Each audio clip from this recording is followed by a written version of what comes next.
미국 연방준비제도가 기준금리를 2회 연속 유지했습니다. 연준 위원들은 올해 한 차례 금리를 내릴 것이란 전망을 이어갔습니다. 제롬 파월 연준 의장이 오는 5월 의장직 임기 종료 뒤 이사로 남을 것인가에 대해 아직 결정하지 않았다고 말했습니다. 향후 통화 정책과 관련해선 이번 회의에서 일부 참가자들로부터 금리 인상 언급이 나왔다고 밝혔습니다. 뉴욕 증시 3대 지수는 인플레이션 우려 확산에 일제히 하락 마감했습니다. 장 마감 뒤 나온 마이크론 테크놀로지의 실적은 시장 예상치를 크게 웃돌았습니다. 이란의 최대 가스전이 이스라엘의 공습으로 불길에 휩싸였습니다.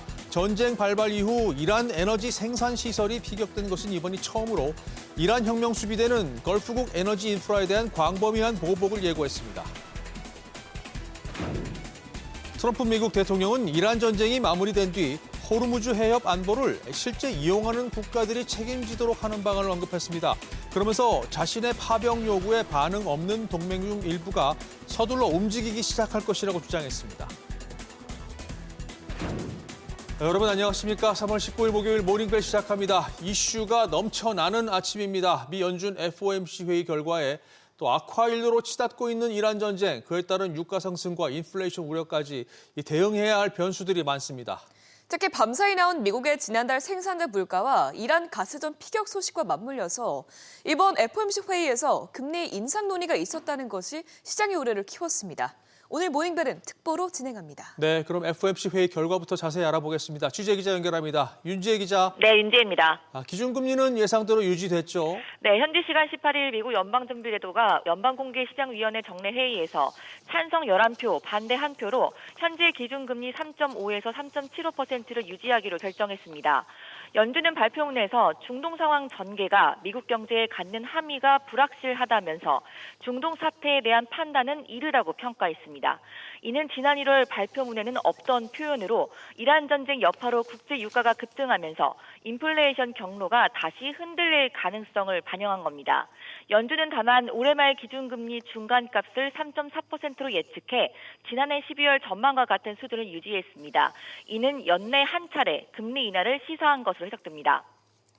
그러면 올해뿐만 아니라 향후 금리 전망은 어떻게 언급됐나요? 네, 올해는 앞서 전해드린 대로 3.4%로 내다봤고 2027에서 2028년에도 금리는 3% 초반 수준을 유지할 것으로 전망했습니다. 다만 장기 금리 수준에 대한 중앙값 추정치가 다시 상승한 것으로 나타났는데요. 이는 현재 기준금리 수준에서 약 0.5%포인트 정도만 인하하면 중립금리에 도달할 수 있음을 시사하는 것으로 향후 금리 인하폭이 제한될 수 있다라는 의미입니다. 특히 파월 의장은 기자회견에서 다음 조치가 금리 인상일 수도 있을 가능성이 제기됐다고 언급해 눈길을 끌었습니다. 다만 대다수 참가자는 이를 기본 시나리오로 보지는 않는다고 부연했습니다. 또 올해 인플레이션이 일정 부분 둔화될 것으로 기대하면서도 그 진전이 확인되지 않을 경우엔 금리 인하는 어렵다는 점을 분명히 했습니다. 시장에서는 이를 동결 속 매파적 신호 강화로 해석하고 있습니다. SBS BD 윤지혜입니다. 파월 연준 의장의 기자회견에서 눈에 띄는 부분은 자신의 거취 문제와 관련해 언급한 내용인데요. 후임 인준이 늦어지는 상황과 또 의장 임기 만료 이후에 대해서 생각을 밝혔습니다. 어떤 얘기가 나왔는지 정광유 기자와 함께 짚어보겠습니다. 자, 저 기자, 파월 의장이 본인 거취에 대해서 이렇게 발언을 내놓은 거 사실상 처음이죠? 네, 그렇습니다. 금리 결정 이후 기자회견에서 파월 의장은 법무부 수사가 끝날 때까지 연준을 떠날 의향이 없다며 후임 인준이 안 되면 임시의장으로 직무를 수행할 것이라고 밝혔습니다. 법무부가 최근 파월 의장 수사를 접지 않겠다는 뜻을 분명히 했고 상원에선 연준 독립성 우려에 후임자인 케빈 워시의 인준 절차를 막고 있는 상황인데요. 남은 의장 임기는 오는 8월까지지만 연준 이사 임기는 내후년까지 남아 있습니다. 법무부 수사가 끝날 때까지는 5월 이후여도 의장직을 임시로라도 유지하겠다는 뜻을 밝히고 있는 겁니다. 파월 의장은 이번 회의에서 또 지난번보다 눈에 띄게 매파적인 발언을 또 내놨습니다. 이란 전쟁으로 인한 유가 급등 여파에 대해 경제 영향이 불확실하고 과도하게 반응하고 싶지 않다면서도 인플레이션의 진전이 없으면 금리 인하는 없을 것이라고 말했는데요. 심지어 다음 움직임이 금리 인상일 가능성에 대한 얘기가 나왔다며 인상 선택지를 테이블에서 치우지는 않았다고 말했습니다. 비록 대다수는 인상을 기본 전망으로 안 본다고는 했지만 인상 가능성에 단호하게 선을 그었던 지난 1월까지와는 확연하게 달라진 분위기입니다. 그렇군요. 자, FOMC 회의 결과 좀 더 자세히 보죠. 앞서 점도표는 윤지혜 기자가 전해줬고 경제 전망도 관심이었는데 어떻게 나왔습니까? 네, 물가와 성장 전망치 모두 높여 잡았습니다. 이 개인 소비 지출 PCE 상승률 전망치는 올해 2.7%로 전보다 0.3%포인트 상향했습니다. 변동성이 큰 식료품과 에너지를 빼고 이 금리 결정에서 더 중요하게 보는 근원 PCE도 같은 수준으로 전망해 0.2%포인트 높여 잡았는데요. 파월 의장은 에너지 쇼크는 무시하고 넘어간다는 게 내 생각이라며 당장은 일회성 충격이라는 쪽에 무게를 실었습니다. 다만 장기화될 가능성도 배제하지 않으면서 휘발유 가격 상승이 지속되면 소비를 제약하는 동시에 물가에 상방 압력을 가할 수 있다고 설명했습니다. 이어 근원 인플레의 상당 부분은 관세 때문이라면서 올해 중반부터 이로 인한 물가 상승이 완화되는 흐름을 확인하길 기대한다고도 덧붙였습니다. 또 연준은 올해 성장률을 2.4%로 0.1%포인트 소폭 높였고 실업률은 4.4%를 유지할 것으로 내다봤는데요. 파월 의장은 물가, 고용 리스크 간 긴장이 있다면서도 1970년대와 같은 수준의 스태그플레이션과는 거리가 있다면서 최근 제기되는 우려에 대해 선을 그었습니다. 네. 자, 종합해 봤을 때 앞서 점도표에서 올해 1회 금리 인하가 시사가 되긴 했지만 사실 올해 내릴 수 있을까라는 의구심이 아직 시장에 있는 것 같거든요. 향후 금리 전망에 대해서는 이건 어떻게 봐야 되는 겁니까? 네, 요번에 나온 점도표를 살펴보시면 FOMC 위원들 의견이 지난해 12월보다 금리 인하에서 훨씬 물러서는 쪽으로 수렴하는 모습을 확인할 수 있습니다. 지난번엔 전망치 범위가 2.1에서 3.9%로 넓은 탓에 연준 분열이 극심하다는 평가가 나왔었는데 이번엔 2.6에서 3.6%로 범위가 훨씬 좁혀졌습니다. 올해 말까지 동결이 7표, 1회 인하가 7표로 의원들의 의견도 대부분 몰렸는데요. 설령 캐비넛이 차기 의장이 취임하더라도 행사할 수 있는 표는 한 표뿐이고 인하를 밀어붙이긴 어려울 것이라는 예상이 나옵니다. 앞서 골드만삭스와 바클레이즈는 올해 첫 금리 인하 예상 시기를 6월에서 9월로 미루기도 했는데요. 시카고 상품거래소 패드워치에 따르면 다음 달 FOMC에서 금리를 인상할 것이라는 예상도 2.1%에 불과하지만 나오고 있고 연말까지는 동결이 43%, 1회 인하가 57%에 달해 2회 인하할 것이라는 시장의 당초 기대감은 많이 사그라진 상태입니다. 그렇군요. 알겠습니다. 정광유 기자 잘 들었습니다. 자, 계속해서 제롬 파월 연준 의장 발언 직접 들어보시겠습니다. 자신의 거취 문제 또 현재 금리 수준에 대한 부분인데요. 들어보시죠. On the question whether I will leave while the investigation is ongoing, I have no intention of leaving the board until the investigation is well and truly over, with transparency and finality. The rate is, you can characterize it as in the high end of neutral, or you can characterize it as perhaps mildly restrictive, even modestly restrictive. No one knows for sure, but it's in that range where it's somewhere around the borderline between restrictive and not. But we're in a difficult situation, and we feel like our framework calls on us to balance the risks, and we feel like where we are now is just kind of on that borderline, the higher borderline of restrictive versus not restrictive. We feel like that's the right place to be.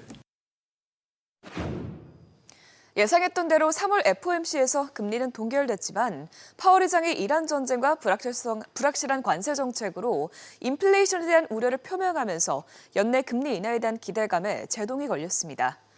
여기에 오늘 미국 생산자 물가지수 PPI마저 높게 나오면서 올해 금리 인하가 어려울 수 있다는 불안감이 더욱 커지자 시장을 일제히 하락세로 마감했습니다. 마감 상황 보면 다우지수가 1.63% 급락했고 S&P 500 지수와 나스닥 지수도 모두 1% 넘게 하락했습니다. 이번 FOMC 최대 관심사였던 점도표와 경제 전망 요약에서도 금리를 서둘러 내릴 필요는 없다는 점이 확인됐습니다. 다시 오늘 결과 간략히 짚어보면 우선 점도표를 보면 지난해 12월 FOMC와 마찬가지로 연준 위원들은 올해 한 차례 또 내년에 한 차례씩 각각 0.25%포인트 금리 인하를 예상하고 있는 것으로 나타났습니다. 다만 점 분포가 달라졌는데요. 이전보다 올해 금리 동결에 기운 위원들의 전망이 늘어나면서 올해 1회 인하도 어려울 수 있다는 점이 확인됐습니다. 또 경제 전망에서도 물가 상승률 전망치가 모두 상향된 가운데 성장률 전망치도 함께 올라갔는데요. 이렇게 물가가 오르는 한편 경제 역시 탄탄할 것으로 예상이 되면서 금리를 내릴 필요가 적어진 것으로 보인다는 평가가 제기됐습니다. 파월 의장 역시 기자회견을 통해서 금리 결정에 있어 신중한 태도를 보여야 한다는 점을 강조했습니다. 최근의 유가 상승과 관련해서는 그는 에너지 가격 상승이 단기적으로 전반적인 인플레이션을 부추길 수 있다고 말하면서 다만 아직 이 충격이 경제에 미칠 영향의 범위와 지속 기간을 알기에는 너무 이르다며 계속해서 지켜봐야 한다는 입장을 내보였습니다. 또 관세에 대해서도 경제 전반에 반영되기까지 얼마나 시간이 걸릴지 겸손한 자세로 봐야 한다면서 정책 효과의 시차와 불확실성을 지적했습니다. 그러면서 그는 인플레이션에 진전이 보이지 않는다면 금리 인하는 없을 것이라고 언급했는데요. 확실히 이제 고용에서 물가로 초점이 다시 옮겨진 모습을 보여줬습니다. 그런 만큼 앞으로 나올 물가 지표들이 매우 중요하겠죠. 그런데 문제는 소비자 물가 지수의 선행 지표인 생산자 물가 지수가 예상보다 더 높게 나왔다는 점입니다. 자세한 수치 확인해보면 2월 헤드라인 PPI는 전월 대비 0.7%, 전년 대비로 3.4% 오르면서 지난해 2월 이후로 최고치를 기록했습니다. 또 변동성이 큰 에너지와 식품 가격을 제외한 근원 PPI 역시 전월 대비로 0.5%, 전년 대비로는 3.9%로 오르면서 예상치를 크게 상회했습니다. 이 상품 지수와 서비스 지수 모두 크게 오르면서 에너지 가격 상승 외에도 인플레이션이 경제 전반에 퍼져 있다는 점을 보여줬습니다. 심지어 이번 데이터는 이란 전쟁으로 인한 에너지 가격 상승분이 포함되지 않았다는 점에서 더 문제가 되는데요. 앞으로 유가 상승으로 공급 가격이 더 올라가고 이로 인해서 판매 가격도 올라가게 될 경우 소비자 물가가 크게 타격을 받을 수 있는 점에 주의해야겠습니다. 이런 가운데 국제유가는 계속해서 오르고 있습니다. 이스라엘이 이란 최대 가스전에 폭격을 가하고 이에 이란이 주변국 에너지 시설의 보복을 위협하면서 또다시 유가가 치솟았는데요. 결국 오늘 WTI는 2.71% 올라갔고요. 브렌트유는 6% 넘게 폭등하면서 전쟁 시작 전보다 약 50% 넘게 오른 상태입니다. 국채금리마저 오늘 시장에 찬물을 끼얹었습니다. 파월 의장의 기자회견 이후 통화정책에 대한 불확실성이 커지자 금리도 큰 폭으로 올랐는데요. 결국 10년물 금리가 0.06%포인트, 2년물 금리가 0.1%포인트 급등했습니다. 빅테크 기업은 모두 하락세로 마감했습니다. 그나마 장중 상승하던 엔비디아도 0.84% 하락세로 전환했고요. 특히 오늘 아마존이 2% 넘게 급락했는데요. 마이크로소프트가 오픈 AI와 아마존의 협력에 대해서 법적 조치를 검토하겠다고 밝힌 이후 하락폭이 더 거세졌습니다. 시총 6위부터도 보면 메타와 브로드컴, 테슬라 모두 1%대 낙폭을 기록했고요. 간반 필수 소비자 업종도 가장 크게 빠지면서 월마트가 2.48% 급락했습니다. 트렌딩한 스톡입니다. 뜨거웠던 종목들 살펴보시죠. KGI증권은 샌디스크에 대해 목표 주가 992달러와 투자 의견 아웃퍼폼을 제시했습니다. 이에 간밤 샌디스크는 4.65% 상승하며 나흘째 강세를 이어갔습니다. 루멘텀은 광학 컨퍼런스에서 공격적인 미래 전망을 발표했습니다. 1년 내에 분기 매출 12억 5천만 달러를 달성하고 2년 내에는 20억 달러까지 확대하겠다고 선언했는데요. 젠슨왕 엔비디아 CEO의 구리선 언급 이후 광학 부품의 입지가 좁아질 거란 의구심이 있었지만 루멘텀이 해당 우려를 완화시키면서 광통신 관련주가 동반 상승했습니다. AMD는 삼성전자와의 협력 강화 발표 영향으로 간밤 주가가 1.6% 상승 마감했습니다. TSMC에 대한 과도한 의존도를 낮추고 제조 비용을 절감할 수 있는 가능성이 열리면서 AMD 경쟁력이 재평가받았습니다. 다음으로 메이시스는 3년 만에 가장 강력한 성장세를 기록하면서 주가가 4.73% 상승했습니다. 특히 고가 라인인 블루밍데일스 매출이 8.5% 증가하면서 고소득층의 탄탄한 소비력을 입증했는데요. 과감하게 부실 매장을 폐쇄하고 리뉴얼하면서 체질 개선에 성공했다는 평가가 나옵니다. 룰루레몬은 시장 예상치를 웃도는 4분기 실적을 내놨지만 연간 가이던스는 낮게 제시했습니다. 이에 프리마켓에서는 하락 출발했는데요. 이후 컨퍼런스 콜에서 경영진이 2분기부터 할인 판매를 줄이고 다시 정가 판매 비중을 확대하겠다고 밝히면서 주가가 4% 가까이 상승했습니다. 로켓랩은 대규모 자금 조달 소식에 주가가 11% 넘게 급락했습니다. 최대 10억 달러 규모의 유상증자 계약을 체결하면서 주식 가치가 희석될 거란 우려가 커진 겁니다.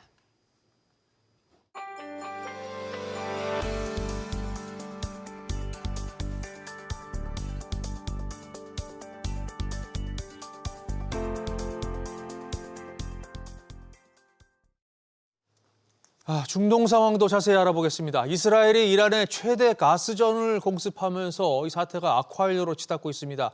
이란의 에너지 생산 시설이 공격을 받은 건 이번이 처음인데요.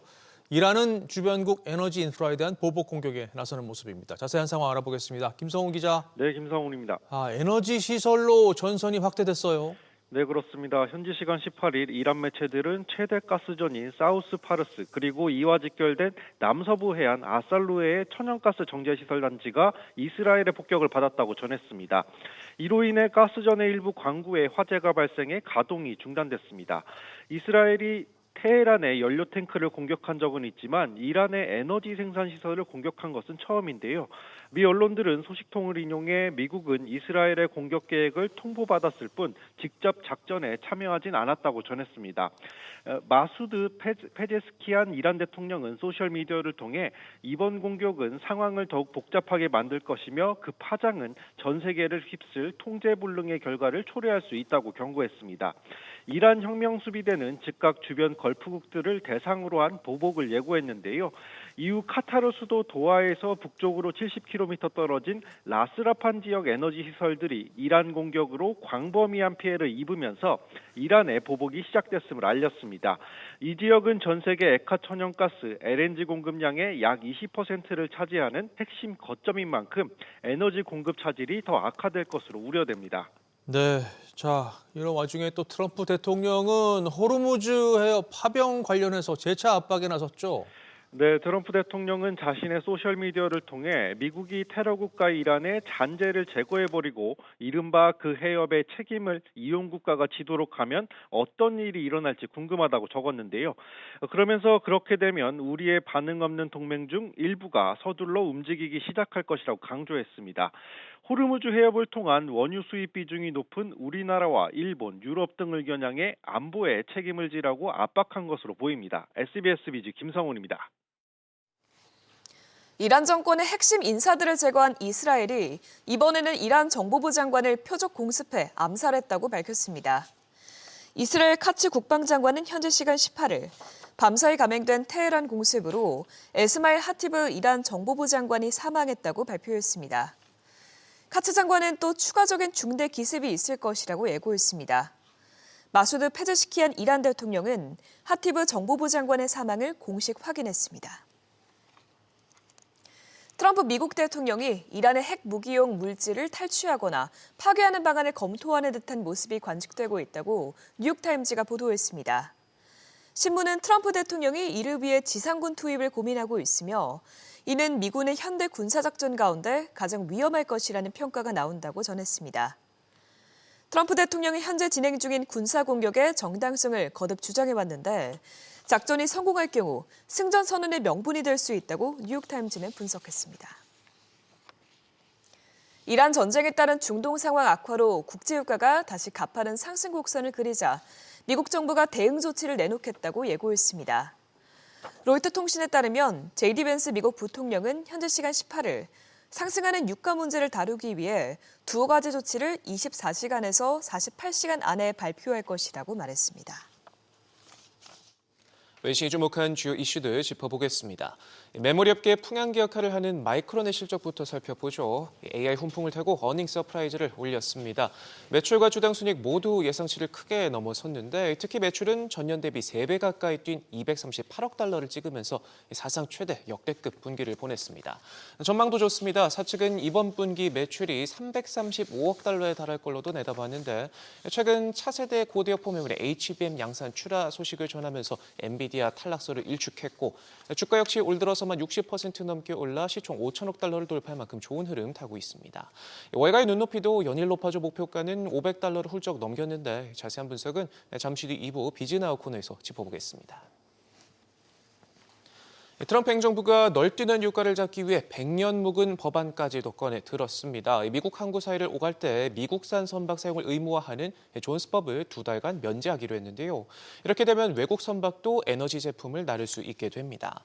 이번 단기 면제 조치가 적용되는 품목으로는 원유와 석탄, 석유정 제품, 천연가스, 비료, 기타 에너지 파생 제품 등이 포함됐는데요.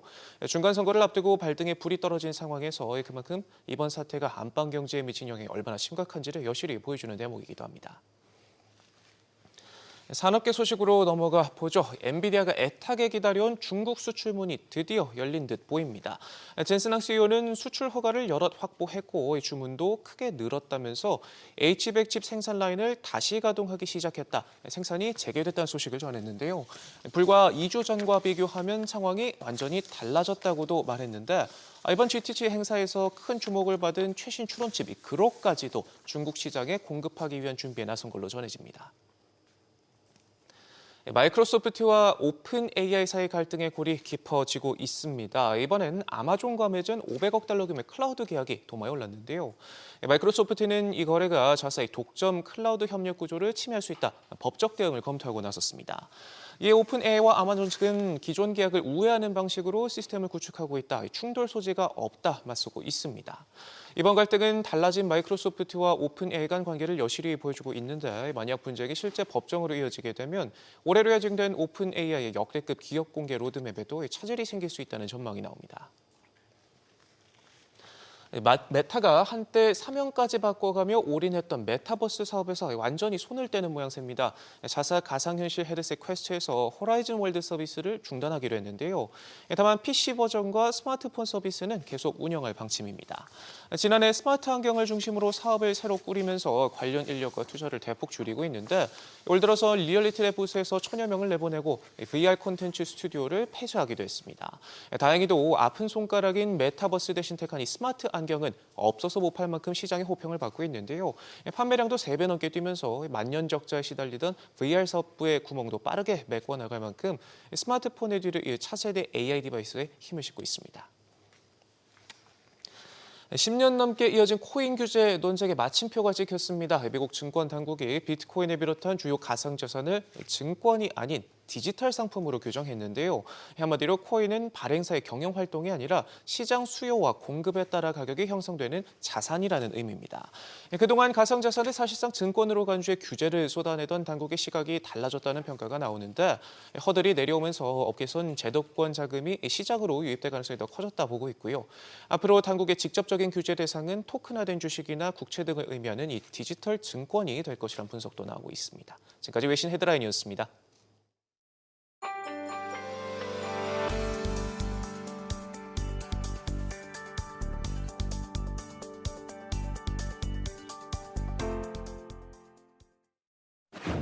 자, 계속해서 시장 흐름 보면서 전략 세워보겠습니다. 레몬 리서치 김민수 대표 연결돼 있습니다. 대표님 안녕하세요.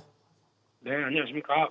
뉴욕 증시 오늘 꽤 큰 폭으로 떨어졌습니다. 이란 전쟁이 확전되는 거 아니냐 이런 공포, 또 인플레이션 우려, 여기에 또 FOMC 회의 결과까지 소화하면서 모두 좀 악재로 좀 받아들이고 있는 것 같은데요. 오늘 시장 흐름 어떻게 보셨나요? 네, 하루 만에 분위기가 또 반전되는 상황들입니다. 이런 전쟁 지정학적 리스크는 참 예단하기가 좀 어려운데 그때 분위기마다 좀 시장에 반전이 나오고 있다는 점들은 염두를 좀 해야 될 것 같고요. 그런 쪽에서 지금 이란 리스크, 지정학적 리스크 관련된 쪽들은 이스라엘이 이란의 가스 처리 시설 공격을 하면서 첫 에너지 관련된 직접적인 타격이다. 그런 쪽에서 바로 유가가 반응을 했고요. 지금 유가가 3.7% WTI 기준으로 올라서 99달러대 거의 100달러대 다시 근접한다. 브렌트유는 벌써 넘었고요. 그러다 보니까 우려감이 상당히 큰 가운데 달러 강세, 금리, 10년물 국채 금리 상승 이런 쪽으로 들어가고 있고 가상화폐 또 다시 급락 이런 패턴을 봤을 때는 다시 지금 시장학적 리스크에 대한 부담감이 좀 뚜렷하다 쪽으로 봐야 되는 모습들이고요. 그런 쪽에서 지표와 함께 나왔던 부분들도 생각보다 그렇게 긍정적이지 못합니다. 지금 생산자 물가지수 PPI도 지금 헤드라인 같은 경우도 전년 대비 3.4%대, 예상이 2.9%에 비해서 3%대를 넘어가는 모습들이 나오고요. 근원도 마찬가지로 3.9%대, 즉 2월달 지표인데 벌써 이렇게 올라가느냐? 그러면 3월달에는 더 오를 것이 아니냐라는 부정적인 인식들이 좀 컸다고 봐야 될 것 같고요. 그럼 FOMC 회의도 금리는 동결로 발표했지만 내용들은 상당히 좀 매파적이었다고 봐야 될 것 같습니다. 발표 위원 중에서 12명 중에 11명이 동결을 얘기를 했었고 게다가 이제 물가와 고용 위원 모두 주시를 하고 있는데 크게 바뀐 게 없다는 쪽으로 얘기를 하면서 금리나 전망이 올해 내년 각 1회 정도다라고 하게 되면 올해 빠르면 한 2회 정도, 그래서 6월 달부터 시작하지 않을까라는 쪽들을 좀 많이 꺾어 내려갔던 분위기가 아닌가 싶습니다. 그런 쪽에서 지금 최근 물가 상승이 에너지와 관세에 따른 영향으로 판단을 하고 있다는 파월 의장의 발언 이외에 또 에너지가 더 자극을 할 수 있겠다라는 쪽들에 대한 우려감들이 시장에 반영이 됐다고 봐야 할 것 같고요. 그런 쪽에서 물론 지금 5월 15일에 이제 이사직 연준 의장의 임기가 만료가 되긴 합니다. 그럼 그 다음에는 이사로 참여를 할 텐데 아직 워시 지명 이후에 어떤 인준을 받지 않은 상태이기 때문에 이 부분은 조금 더 지켜봐야 되겠다 쪽으로 얘기를 했던 부분들도 아직도 연준 의장의 지위에 대한 여러 가지 부담감들은 아직은 남아 있다는 쪽도 하나의 시장의 불안감이 아니었나 생각이 듭니다. 그런 쪽에서 대부분의 종목들도 기술주들이 다시 하락세로 가져가기 시작하면서 시장의 경계감이 좀 뚜렷했던 그런 하루였습니다. 예. 뭐 짚어주신 대로 뭐 오늘 불안감이 가득했던 장이었는데 한 가지 이제 좀 긍정적인 뉴스, 그러니까 굿뉴스는 장 마감 뒤에 나왔죠. 마이크론이 실적을 발표했는데 예상치를 아주 크게 웃돌았고 가이던스도 좋았습니다. 그런데 시간 외 거래 움직임을 보면 지금 약간 떨어지고 있는데요. 이 주가 흐름은 어떻게 봐야 될까요? 네, 지금 일단 마이크론 테크놀로지 실적 발표를 하면서 AI 수요 폭발에 따라서 잘 나온 모습들, 특히 지금 매출은 238억 달러, 그래서 예상했던 197억 달러 대비해서 대폭 좋아졌고 영업이익은 164억 달러, 예상 121억 달러였는데 훨씬 더 좋아졌고요. 주당 순이익이 놀랍습니다. 한 9달러가 안 될 걸로 알아봤었는데 22.2달러, 그러면 12달러까지 올라올 정도로 강한 업황을 보여주고 있다. 참 마이크론 테크놀로지에서 보지 못했던 수치들이 나오기 시작하죠. 그런 쪽에서 지금 보여주고 있는 상황들은 디램 내년까지 수급이 불균형이다 라는 쪽에 대한 얘기를 거의 비슷하게 하는 얘기들로 봐야 될 것 같고요. 거기다가 이제 생산 능력 확대와 관련된 쪽들, 그래서 팹을 계속 또 늘린다 라는 쪽에 대해서 좀 시장에서 긍정적인 반응이 나온 것 같은데, 하지만 주가는 먼저 최근에 한 300달러대 중반에서부터 시작해서 지금 거의 500달러 근처까지 들어올 정도로 강하게 움직임이 나왔기 때문에 더 이상 추가적인 내용들이 없다라고 하게 되면 약간 선반영 세론 느낌이 날 수도 있는 거죠. 그렇기 때문에 단기 차익 매물은 좀 정리가 돼야 된다라는 관점 쪽에서 아마 400달러대 중반 전후에서는 매물을 좀 더 소화하는 관점 쪽으로 보는 게 더 맞는 전략이 아닌가 생각되고 있습니다. 그렇군요. 자, 이제 우리 증시 봐야 될 텐데요. 어제까지 분위기 상당히 좋았죠. 코스피 어제 5,900선도 탈환을 했습니다. 그런데 오늘 분위기가 이렇게 갑자기 바뀌어서 어떻게 영향을 미칠지 좀 걱정이 앞서는데요. 일단 어떻게 전망하시는지 또 전략 어떻게 세워야 하는지 궁금합니다. 네, 하루하루마다 분위기가 완전히 바뀌어지는 시장의 모습들입니다. 어제 같은 경우는 이제 또 조만간 6천 보겠지라고 생각했지만 시장은 또 그렇게 만만치 않은 것 같고요. 오늘 또 야간 선물 보니까 한 3.6% 하락된 모습들로 보았을 때는 또다시 또 지지권 테스트를 또 확인해야 되는 그런 과정들이 아닌가 싶고요. 어제는 또 매수 사이드카까지 발동되면서 외국인들 그 기관 중심으로는 또 반도체, 삼성전자, 하이닉스 중심으로 계속 강한 모습들이 나왔는데 오늘은 또 바로 차익 매물이 나오면서 지지권을 좀 만들어가는 과정들이 좀 필요하지 않을까 생각됩니다. 물론 지금 시장에서 주도주를 찾는다라고 하게 되면 반도체가 강하고 주도가 되는 건 맞습니다. 하지만 이게 어느 정도 어떤 시장 분위기와 다르게 특히 지금은 지정학적 리스크가 발생한 상황이기 때문에 이를 어느 정도 조정을 받고 가격 메리트가 나오면 바로 선봉장에 서서 시장을 이끄는 건 맞습니다만 그런 때 강하게 움직일 때 쫓아가야 될 정도로 아직 모든 게 지정학적 리스크나 시장 분위기가 다 마무리가 됐느냐 이건 아니기 때문에 그런 쪽에서 좀 주의할 필요는 있다고 생각은 들고 있고요. 그렇게 되면 지금은 또 똑같습니다. 어느 정도 또 좀 벌려졌던 종목들은 좀 줄이고 다시 한번 어떤 지지권 들어왔을 때 조금 더 자리 확인했을 때 다시 반도체 중심으로 몰아가는 전략 이런 쪽으로 지금은 계속 시장의 흐름에 따라서 일희일비하지 말고요. 한 방향 쪽으로 흔들렸을 때 집중하는 전략 쪽으로 가면서 지금의 변동성을 좀 이겨내셔야 될 것 같습니다. 알겠습니다. 자, 지금까지 김민수 레몬 리서치 대표였습니다. 말씀 고맙습니다.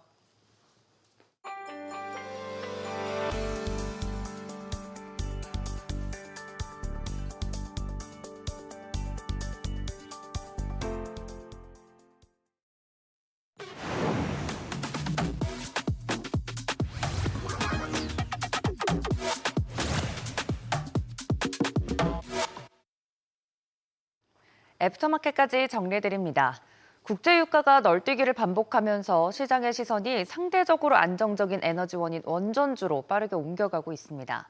기름값이 오를수록 원유 의존도가 낮은 원자력의 발전 매력이 커지는 데다 미국을 중심으로 한 강력한 투자 모멘텀까지 더해지면서 수급이 집중된 모습이었습니다. 또 원전주가 주목받는 배경에는 AI 열풍도 한몫하고 있는데요. AI 기업들의 투자 확대로 미국 내 전력 수요가 폭증하면서 미국 정부가 추진하는 마타도로 프로젝트에 한국이 투자 대상으로 포함될 가능성도 커졌기 때문입니다. 또 최근 국회를 통과한 대미투자 특별법에 따라 한미 전략투자공사가 설립되면서 우리 원전 기업들의 미국 시장 진출에도 더욱 가속도가 붙을 것으로 보입니다. 대표적으로 원전 모멘텀이 붙어서 어제 건설주 흐름이 좋았는데 GS건설도 애프터마켓에서 19%대 급등하며 마감했고 DLENC도 9%대 강세 보였습니다. 이렇게 지정학적 불안이 계속되는 가운데 원전주들이 우상향 흐름을 중장기적으로 보여주는지 주목해 보셔야겠습니다.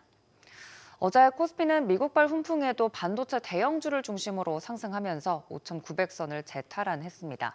애프터마켓은 이보다도 더 상승폭을 키우면서 기준가 대비로 5.46%, 한국거래소 종가 대비로도 0.52% 더 오르면서 마감했습니다. 특히 삼성전자와 SK하이닉스가 마이크론 실적 기대감과 또 엔비디아 협력 기대를 타고 급등했는데요. 외국인 기관 투자자들이 이 두 종목을 2조 6천억 원 넘게 순매수하면서 시장을 강하게 끌어줬습니다. 저녁에도 삼성전자 8%대 상승, SK하이닉스도 9%대 급등세 이어가면서 각각 20만 전자와 100만 닉스로 마감했습니다. 이외에 시가총액 상위 종목들 대부분 상승했는데 보시면 현대차도 5%대 오르는 등 상승폭이 꽤나 컸고요. SK스퀘어 같은 경우 SK하이닉스에 따라서 8.5%대 상승으로 장을 마쳤습니다. 이어서 코스닥으로 넘어가 보시죠. 개인과 기관은 매도세 보인 반면 코스닥 시장에서 외국인이 홀로 4,917억 원어치 사들였습니다. 에코프로가 4%대 상승, 에코프로비엠도 1.8%대 오르면서 2위로 올라섰고 이어서 삼천당제약도 5.9%대, 마지막으로 레인보우 로보틱스까지 2.64% 상승 마감했습니다.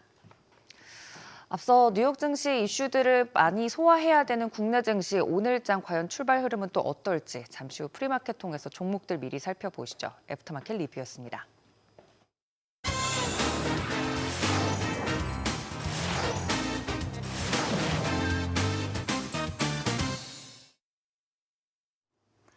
한국경제신문은 정부와 정유업계가 러시아산 원유 도입을 추진한다고 보도했습니다.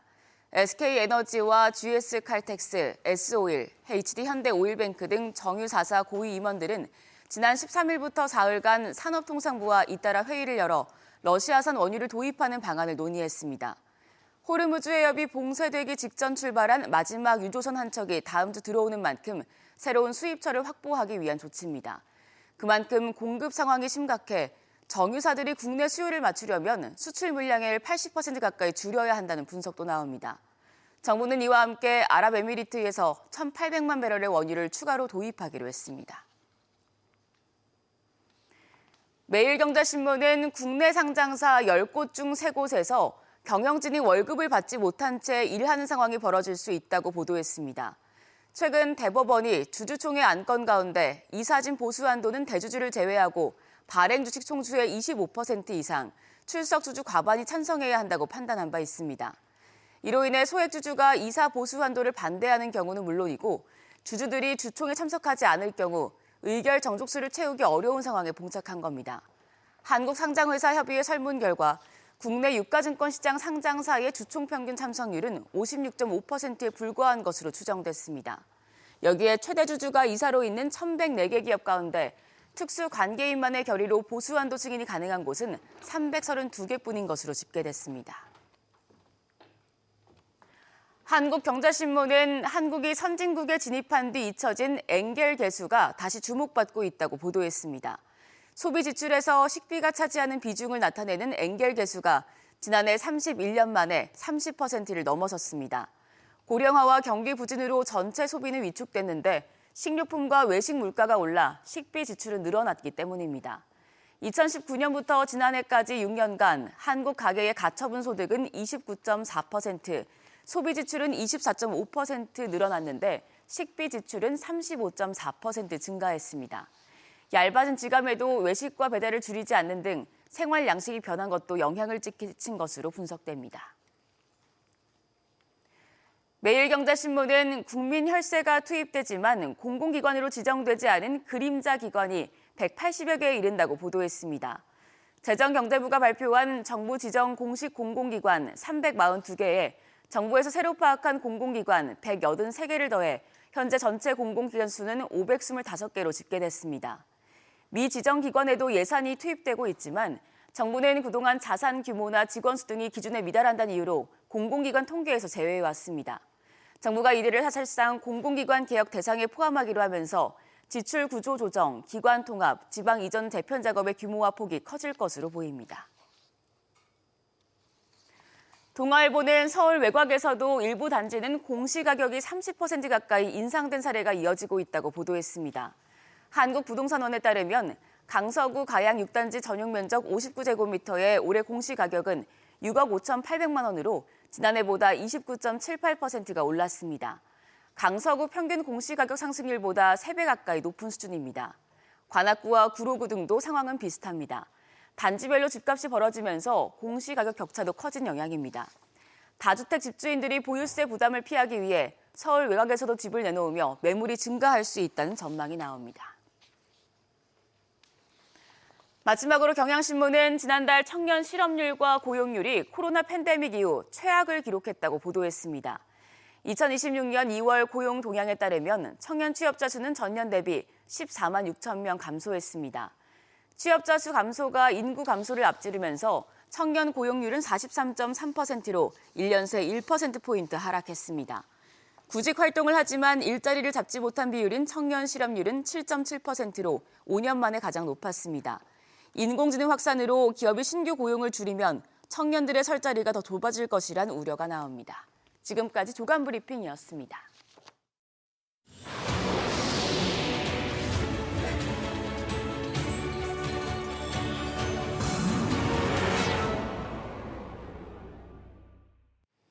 미국과 이란 전쟁 장기화 조짐 속에 석유 수급 위기가 커지면서 정부가 원유 자원안보 위기 경보를 관심에서 주의로 격상했습니다.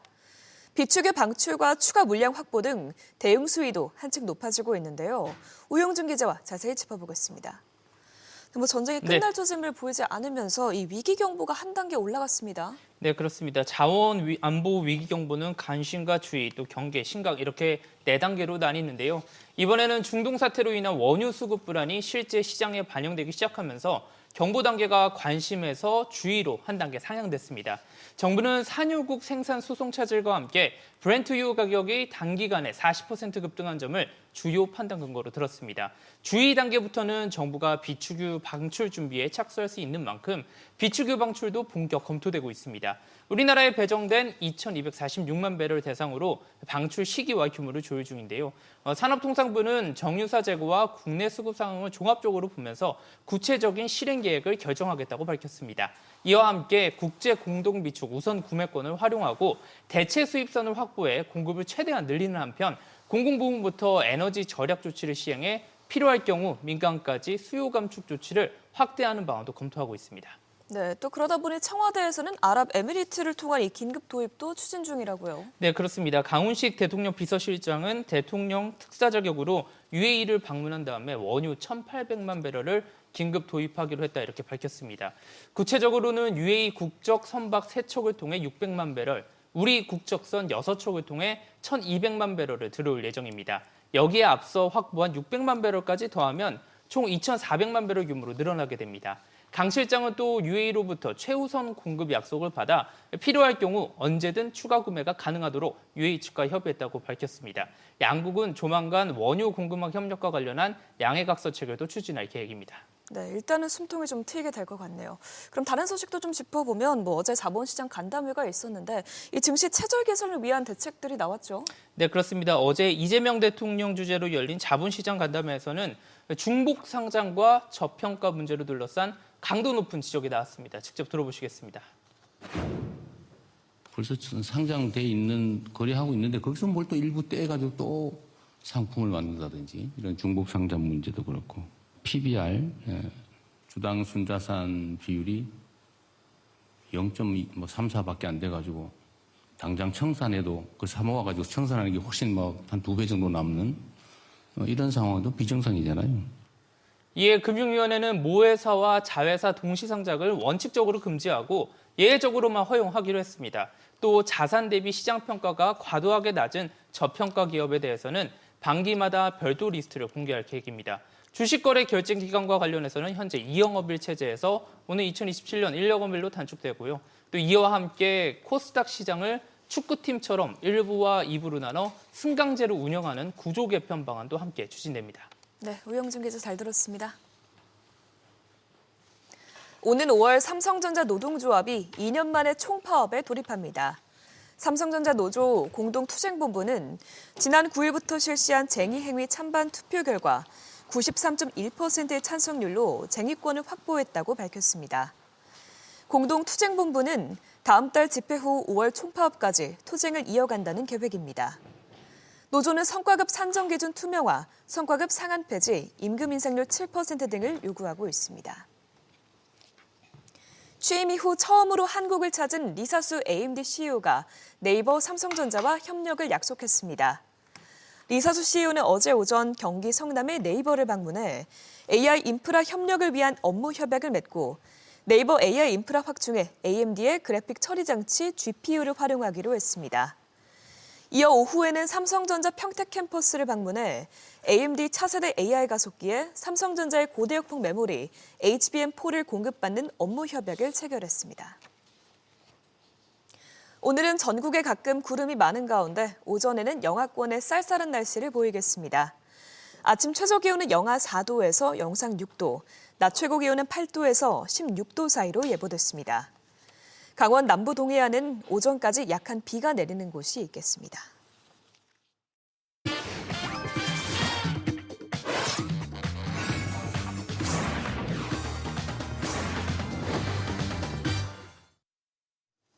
오늘의 키워드 시간입니다. 김대호 박사 나오셨습니다. 박사님 어서 오십시오. 네, 반갑습니다. 네, 자, 오늘 커버해야 할 이슈가 워낙 많습니다. 첫 번째 키워드부터 보시죠. 이란 데드라인, 시장의 걱정이 한가득입니다. 이란이 경고한 이 데드라인, 그러니까 마지막 선을 넘어선 것 같습니다. 이스라엘이 이란 최대 가스전을 공습을 하면서 이란이 바로 또 카타르에 보복을 나서는 모습이고요. 이 상황이 최악의 시나리오가 지금 현실로 다가오는 것 같은데 어떻게 보셨습니까, 박사님? 네, 이란이 에너지 시설을 공격을 받았습니다. 자, 지난주에도 테헤란의 정유시설 이스라엘이 폭격한 적이 있는데요. 이것은 저장 탱크입니다. 그것은 이미 채워진 거를 때리는 것이고 양의 제한이 있는 것이죠. 그런데 이번에는 생산시설, 그것도 이란 최대의 세계 최대의 생산시설이고요. 또 이란의 GDP가 사실상 절반 이상 여기서 나온다 해도 과언이 아닌 아주 결정적인 데를 때렸다 이렇게 볼 수가 있는데요. 자, 이 파르스라는 곳이 어떤 곳이냐? 바로 페르시아만의 인근에 있는 호르무스 해협을 건너서 페르시아만 안쪽으로 들어갈 때 오른쪽 변에 나타나는 사실 거기서 미사일도 많이 날아오는 곳이긴 합니다. 그래서 이스라엘 입장에서 보면 두 가지 전략적 목표가 있었다고 보여집니다. 일단 호르무스에 미사일 날리는, 그러니까 호르무스 봉쇄한 시설에 대한 경고 사격, 이게 첫 번째 의도고요. 이스라엘 언론을 보면 그거보다는 전쟁이 곧 끝날지도 모르니까 이스라엘이 지금 초조한 겁니다. 이런 물실 호기의 기회를 미국까지 같이 와서 때려주는 이런 기회 잘 잡기가 어려운데 곧 전쟁이 끝나면 뭐 이 이란이 다시 일어설 수 있다. 이래서 아예 이란에 다시 일어서지 못하도록 경제 기반을 때리자라는 그런 의도에서 이 파르스 가스전을 때렸다 이렇게 보는데 이 파르스라는 것은 페르시아란 말의 영어 버전입니다. 그러니까 사실은 페르시아라는 말하고 똑같죠. 그런데 이 이란 지금 이란이라는 국호는 근대에 정해진 거고요. 이란 사람들을 다 통합하기 위해서 이란이 다민족 국가입니다. 근데 원래 그 땅에는 페르시아 제국이 있었고 그 페르시아 제국 이전에 세계 최초의 제국이라고 하는 아케메네스 제국이라는 게 바로 지금 유전 단지 쪽에 있었습니다. 자, 성경에도요 나오는 얘기인데 원래 이 페르시아 민족과 이스라엘 민족은 굉장히 가까웠습니다. 성경 구약 성경에 보면요, 키루스 2세라는 이 페르시아의 왕이 나오는데 그게 바로 아케메데스 제국을 만든 왕이고 그분이 지금 이번에 터진 세계 최대 천연가스단지 파르스 가스전 그 인근에서 발흥을 한 곳이거든요. 왜 성경에 카루스 2세, 키루스입니다. 정확하게 키루스 2세 이름이 나오느냐. 아시는 대로 이스라엘과 유대로 갈라졌다가 이스라엘은 먼저 망하고 나머지 남쪽에 있는 유대가 바빌론에 망하면서 전원 노예로 잡혀간 사건이 있습니다. 이거 성경에서도 굉장히 중요한 사건인데 이것을 바빌론 유수라고 하지 않습니까? 예. 이때 모두 끌려간 이 노예들을 풀어준 그러니까 바로 아케메네스의 키루스 2세가 그 바빌론을 점거해서 멸망시키고 바빌론의 노예가 되어 있던 전원을 이스라엘로 다시 보내면서 오늘의 이스라엘이 건설이 된 거거든요. 네. 사실 이스라엘과 이란은 두 나라가 관계가 좋았을 때 바로 이 키루스 2세 정신으로 뭉치자 이렇게 서로들 위로하고 하는 그런 마음의 향수 같은 곳인데 여기를 때렸다. 지금 이란 언론들은 배은망덕이다. 이제 갈 때까지 갔다. 보통 통상적으로 전쟁을 할 때 레드라인을 설치합니다. 이거 넘으면 빨간 선을 넘은 거야. 그러니까 위험해. 그런데 지금 이란에서 나오는 언론들 공식으로 데드라인을 넘었다. 네. 자, 보통 데드라인이라는 말은 시간을 얘기하니까 잘 안 써요. 그런데 여기서는 데드라인, 죽음의 선을 넘었다. 이제는 서로 죽고 죽이는 거, 너 죽고 나 죽자밖에 없다. 뭐 이런 얘기거든요. 그동안에 온건파, 개혁파로 알려졌던 이 폐쇄 시키한 이란 대통령도 자, 이번에 이란 에너지 인프라 공격은 전 세계를 휩쓸 통제 불능의 결과를 초래할 것이다. 그리고 바로 지금 보복에 나섰습니다. 그런데 이 유전이 무서운 게요. 이 가스전은 현재 세계 최대의 매장량을 갖고 있지만 그게 바로 페르시아만 바닷가에 있는 거거든요. 네. 키루스 해변에 걸쳐 있는데 그게 어디까지 연결돼 있냐면 페르시아만 남쪽에 카타르까지 연결돼서 이 그 해상을 그러니까 유전을 이란과 카타르가 공유하고 있는 겁니다. 지금 때린 곳이 바로 그 공유하고 있는 남측 카타르 유전을 때린 거거든요. 거기는 미사일이 크게 없어도 돼요. 사람이 가서 때려도 된단 말이죠. 그리고 미사일도 뭐 드론 정도면 정말로 그 유전 한복판에 집어넣을 수 있는데 자, 당초에는 미국이 때렸다. 미국과 이스라엘이 함께 했다고 보도가 나왔는데 미국은 뒤늦게 아니다. 이스라엘 혼자 때렸다. 우리는 보고만 받았다. 그렇죠. 이렇게 하는데 지금 국제 유가가 요동치고 있습니다. 자, 우리 국제 유가를 얘기할 때요. 잘 좀 구분해야 되는 게 WTI유는 별로 안 변했습니다. 왜냐 이건 미국 시장에 미국의 수요와 공급에 따라서 결정이 되는 건데 미국에서 강력하게 지금 시장 개입을 하고 있기 때문에 WTI는 별로 안 올랐는데 결정적으로 오른 것은 두바이유입니다. 이 두바이유는 선물 시장이 형성돼 있지 않으니까 우리가 매일매일 시세를 체크를 하지 않아요. 자, 영국 브렌트유도 상당히 많이 오르는 모습인데 더더군다나 이번에 피격을 받은 이 파르스란 곳은 원유보다는 그러니까 가스가 집중돼 있거든요. 네. 그러니까 유럽에 가스의 대란이 일어날 수도 있다. 가스 소비가 훨씬 많은 유럽에 상당히 비상등이 켜졌다. 이 그 파르스 뮤전 피격 소식은 이란과 이스라엘 전쟁의 판을 또 한 번 크게 승화시킬 수 있는 판을 바꿀 수 있는 중대 변곡점이 될 수도 있다. 이란이 과연 어떻게 나오느냐에 따라 달려 있겠습니다만은 결국은 레드라인을 넘어서 데드라인까지 건드린 게 아닌가 이런 우려가 정폭이 되고 있습니다. 그렇군요. 그래서 역사적인 배경 설명 듣고 보니까 이란의 분노를 좀 더 잘 알 수 있을 것 같습니다. 상황이 상당히 긴박하게 돌아가고 있군요. 자, 다음 뉴스 키워드 보시죠. 파월 매파 FOMC 회의 결과도 이슈죠. 기준금리는 예상대로 유지가 됐지만 파월 연준 의장의 기자회견을 보면서 이 매파적이었다는 분석이 나옵니다. 어떻게 보셨습니까, 박사님? 예, 사실 지금 연준이 기준금리를 동결했느냐 안 했느냐 이게 크게 중요하지 않아져 버렸습니다. 왜냐하면요, 지금 연준이란 것은 기존의 경제 데이터를 가지고 나타난 데이터를 보고 금리 인하, 동결 또는 인상 여부를 결정할 텐데 지금 나타나고 있는 통계는 다 지나간 과거입니다. 그렇죠. 그러니까 중동 전쟁이 2월 28일 날 터졌는데 2월 28일 날 이후의 숫자는 하나도 없어요. 그런 관점에서 중요한 것은 파월의 입. 자, 파월이 무슨 말을 하느냐. 왜냐하면 사람은 미리 예단을 할 수 있기 때문에 그래서 오늘 파월이 기자회견 등을 통해서 한 얘기 중에 5개를 꼽아봤습니다. 우선 첫 번째, 자, 중동 전쟁에 대해서 기자들이 굉장히 집중적으로 물었습니다. 그런데 분명히 단기적으로는 인플레 요인이다. 그런데 그 다음은 나도 모르겠다. 그러면서 에너지 충격이 실제로 어떨지 알 수 없다. 이렇게 얘기했습니다.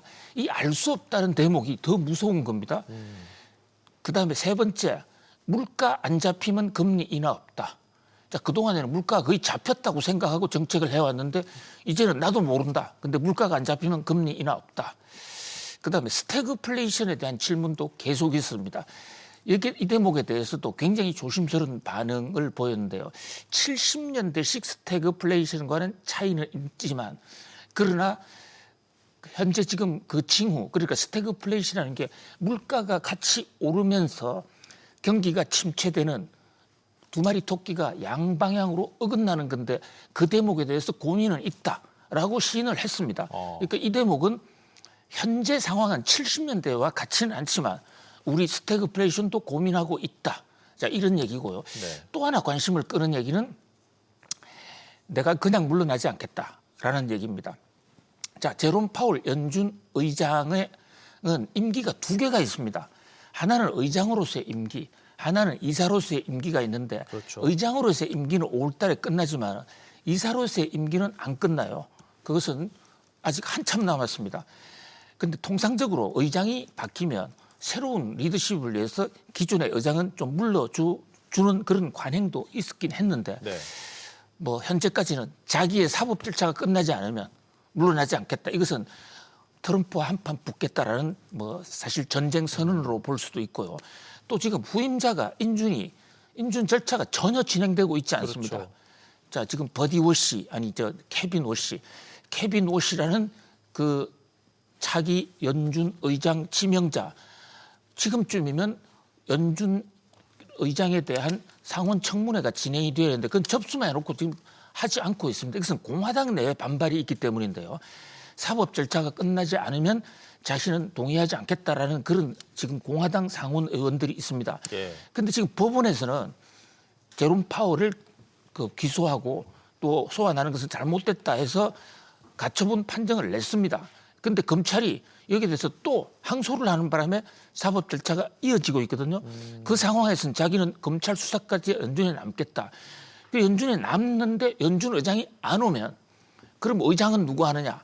자, 연준 의장은 상호 호선을 하게 돼 있는데 관례상 기존 의장의 임기가 남아있으면 그대로 하게 됩니다. 이 얘기는 당분간 제롬 파월 연준 의장의 임기가 5월 달이 끝이 아니라 자칫 잘못하면 상원에서 어떤 정치적 갈등이 해소되지 않으면 올 연말까지도 갈 수 있다. 계속 갈 수도 있겠네요. 그렇습니다. 내년까지도 갈 수 있는 겁니다. 이론적으로는.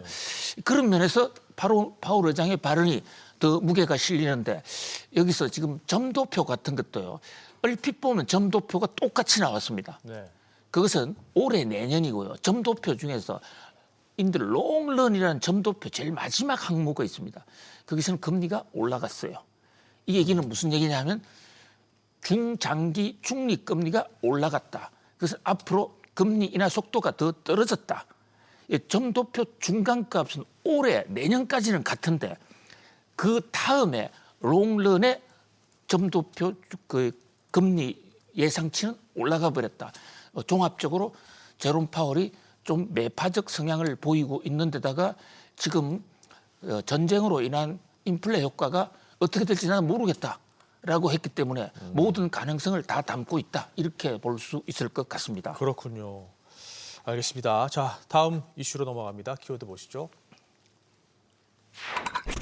사모대출 펀드런. 자, 미국 사모신용 리스크 계속해서 커지고 있는데요. 또 이슈가 터졌습니다. 이번에는 스톤리지 자산운용에서 환매 제한 조치를 내놓으면서 이게 또 불안감을 키웠는데 이번엔 뭐가 문제가 된 건지 상황 계속 커지는데 어떻게 봐야 되겠습니까?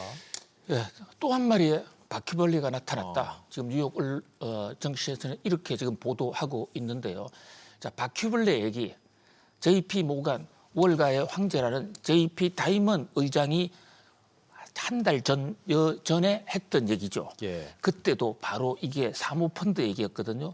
사모펀드 대출을 받은 곳에서 한 회사가 무너질 것 같으니까 거기서 환매가 생길 때 제이미 다이먼 JP 모간 의장이 자, 지금 뉴욕 증시에 바퀴벌레 하나 나왔다. 이거 뉴욕 증시가 좀 오염될 가능성이 있다. 그런데 바퀴벌레 한 마리가 나왔다는 것은 바퀴벌레 한 마리라는 얘기가 아니다. 이미 수백 마리가 있다. 조심하라. 저희 모닝벨에서도 전해 올리지 않았습니까? 그렇죠. 근데 지금 사모대출 쪽에서 계속해서 하루가 멀다 하고 조금씩 지금 환매 중단 통보가 나오거든요. 환매 중단이 나온다는 것은 환매 요청이 많았기 때문입니다. 환매 요청이 없으면 환매 중단이 나올 리도 없는 것이죠. 예. 벌써 블루아울, 자, 이 푸른 올빼미, 그다음에 모간 스탠리, 클리프워터, 블랙스톤, 블랙락 얘기 등은 이미 보도가 나왔고 우리 시청자님에게도 알려드렸는데 밤사이에는 스톤리치라는 회사, 이 회사가 대출해 준 것은 이번에는 핀테크입니다. 핀테크라는 게 지금 현재 컴퓨터를 가지고 하는 업무 중에서도 가장 수익성이 높은 돈 잘 버는 곳입니다. 핀테크라는 게 금융 지급 결제 대응한다든지 이런 곳 아닙니까? 네. 그런데 거기에 대출을 해주는데 거기서도 그 대출이 부실이 될 것 같은 우려가 생기면서 투자자들이 내 돈 좀 빨리 좀 환매할 수 없나? 원래 그 사모펀드의 대출은요 거의 대부분이 만기까지 가져가는 폐쇄형 펀드가 원칙이에요. 그런데 왜 이렇게 자꾸 환매 문제가 나오냐면 돈을 좀 더 끌어모으려고 사모펀드들이 그 개방형 언제든지 환매해 준다는 것도 추가로 만들었는데 근데 거기서 내 돈 돌려달라니까 갑자기 11%만 주겠다. 이러니까 지금 대란이 일어나고 있는 것이거든요. 자, 우리나라 국민연금도 미국 사모펀드에 이 상당 금액이 지금 물려 있는 상태거든요. 물론 사모펀드가 당장 부도난다 이런 얘기는 아닙니다. 네. 환매를 안 해줬다고 해서 돈을 안 주는 게 아니라 나중에 사업이 종료되면 준다. 뭐 이렇게 얘기하는 거이긴 한데 그러나 금융 흐름에서 한 곳에 조금씩 막히고 있고 바퀴벌레가 한두 마리 나타나고 있다는 것도 좀 조심할 필요가 있다. 이렇게 말씀드릴 수 있겠습니다. 네, 이 상황은 뭐 계속 지켜봐야 되는 것 같군요. 자, 오늘 마지막 뉴스 키워드입니다. 마이크론 풍향계, 자, 뭐 실적 관심이 많았죠. 결과 보면 수치는 좋았습니다. 가이던스도 잘 나왔고 특히 이번 분기 매출이 뭐 전년 대비 3배 가까이 늘어날 것으로 예상까지 했는데 시간 외 거래에서 지금 주가는 계속 미끄러지고 있습니다. 이건 왜 이렇게 되는 걸까요? 예, 그동안에 메모리 반도체 풍향계라 해서 우리나라의 삼성전자나 SK 하이닉스하고도 같이 묶이는 회사, 메모리 반도체 세계 3위 회사인데요. 자, 이 회사 실적 발표가 나왔습니다. 시장 예상치보다 좋았고 전년보다 다 좋았습니다. 네. 그런데 지금 주가는 무려 3% 이상, 3%면 이런 좋은 실적을 감안할 때 상당히 많이 떨어지고 있다. 그러니까요. 이렇게 볼 수가 있죠. 자, 저는 여러 가지 일단 그 데드라인, 이러한 데드라인 같은 여러 가지 악재가 있었기 때문에 다른 데 영향을 좀 받았을 수가 있다. 거기다가 특히 이 사모 대출이 핀테크를 에서 환매 중단이 나왔지 않습니까? 네. 핀테크 업체가 컴퓨터 가지고 작업하는 곳인데 여기서 환매가 안 되면 결국은 핀테크 관련해서 이 메모리든 비메모리든 반도체가 안 팔릴 수 있다라는 그런 뭐 논리적 상상 속의 우려도 일부 작용했다. 뭐 그보다는 더한 것은 결국은 현재 지금 이 실적과 주가와의 상관관계겠죠. 실적도 많이 높아졌지만 주가도 엄청나게 높아져 있는 상태이기 때문에 네. 그래서 단기 차익 매물도 나왔다. 그런데 지금 오늘의 마이크론 지표를 가지고는요.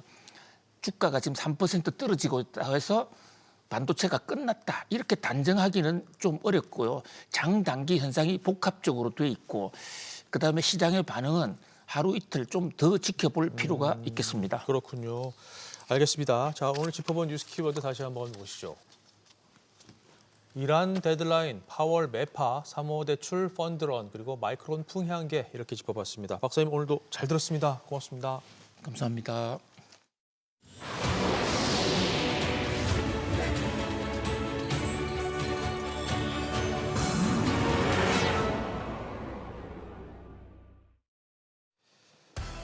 미국 연방준비제도가 기준금리를 2회 연속 유지했습니다. 연준위원들은 올해 한 차례 금리를 내릴 것이라는 전망을 이어갔습니다. 제롬 파월 연준 의장이 오는 5월 의장직 임기 종료 뒤 이사로 남을 것인가에 대해 아직 결정하지 않았다고 말했습니다. 향후 통화정책과 관련해선 이번 회의에서 일부 참가자들로부터 금리 인상 언급이 나왔다고 밝혔습니다. 뉴욕 증시 3대 지수는 인플레이션 우려 확산에 일제히 하락 마감했습니다. 장 마감 뒤 나온 마이크론 테크놀로지의 실적은 시장 예상치를 크게 웃돌았습니다. 이란의 최대 가스전이 이스라엘의 공습으로 불길에 휩싸였습니다. 전쟁 발발 이후 이란 에너지 생산 시설이 피격된 것은 이번이 처음으로 이란 혁명 수비대는 걸프국 에너지 인프라에 대한 광범위한 보복을 예고했습니다. 트럼프 미국 대통령은 이란 전쟁이 마무리된 뒤 호르무즈 해협 안보를 실제 이용하는 국가들이 책임지도록 하는 방안을 언급했습니다. 그러면서 자신의 파병 요구에 반응 없는 동맹 중 일부가 서둘러 움직이기 시작할 것이라고 주장했습니다. 모닝벨 2부 시작합니다. 미 연준 FOMC 회의 결과에 또 악화일로로 치닫고 있는 이란 전쟁, 그에 따른 유가 상승과 인플레이션 우려까지 오늘 아침 대응해야 할 이슈들이 참 많습니다. 특히 밤사이 나온 미국의 지난달 생산자 물가와 이란 가스전 피격 소식과 맞물리면서 이번 FOMC 회의에서 금리 인상 언급이 있었다는 것이 시장의 우려를 키웠습니다. 네, 자 그럼 FOMC 회의 결과부터 자세히 알아보겠습니다. 주재 기자 연결합니다. 윤지혜 기자. 네, 윤지혜입니다. 기준금리는 예상대로 유지가 됐죠.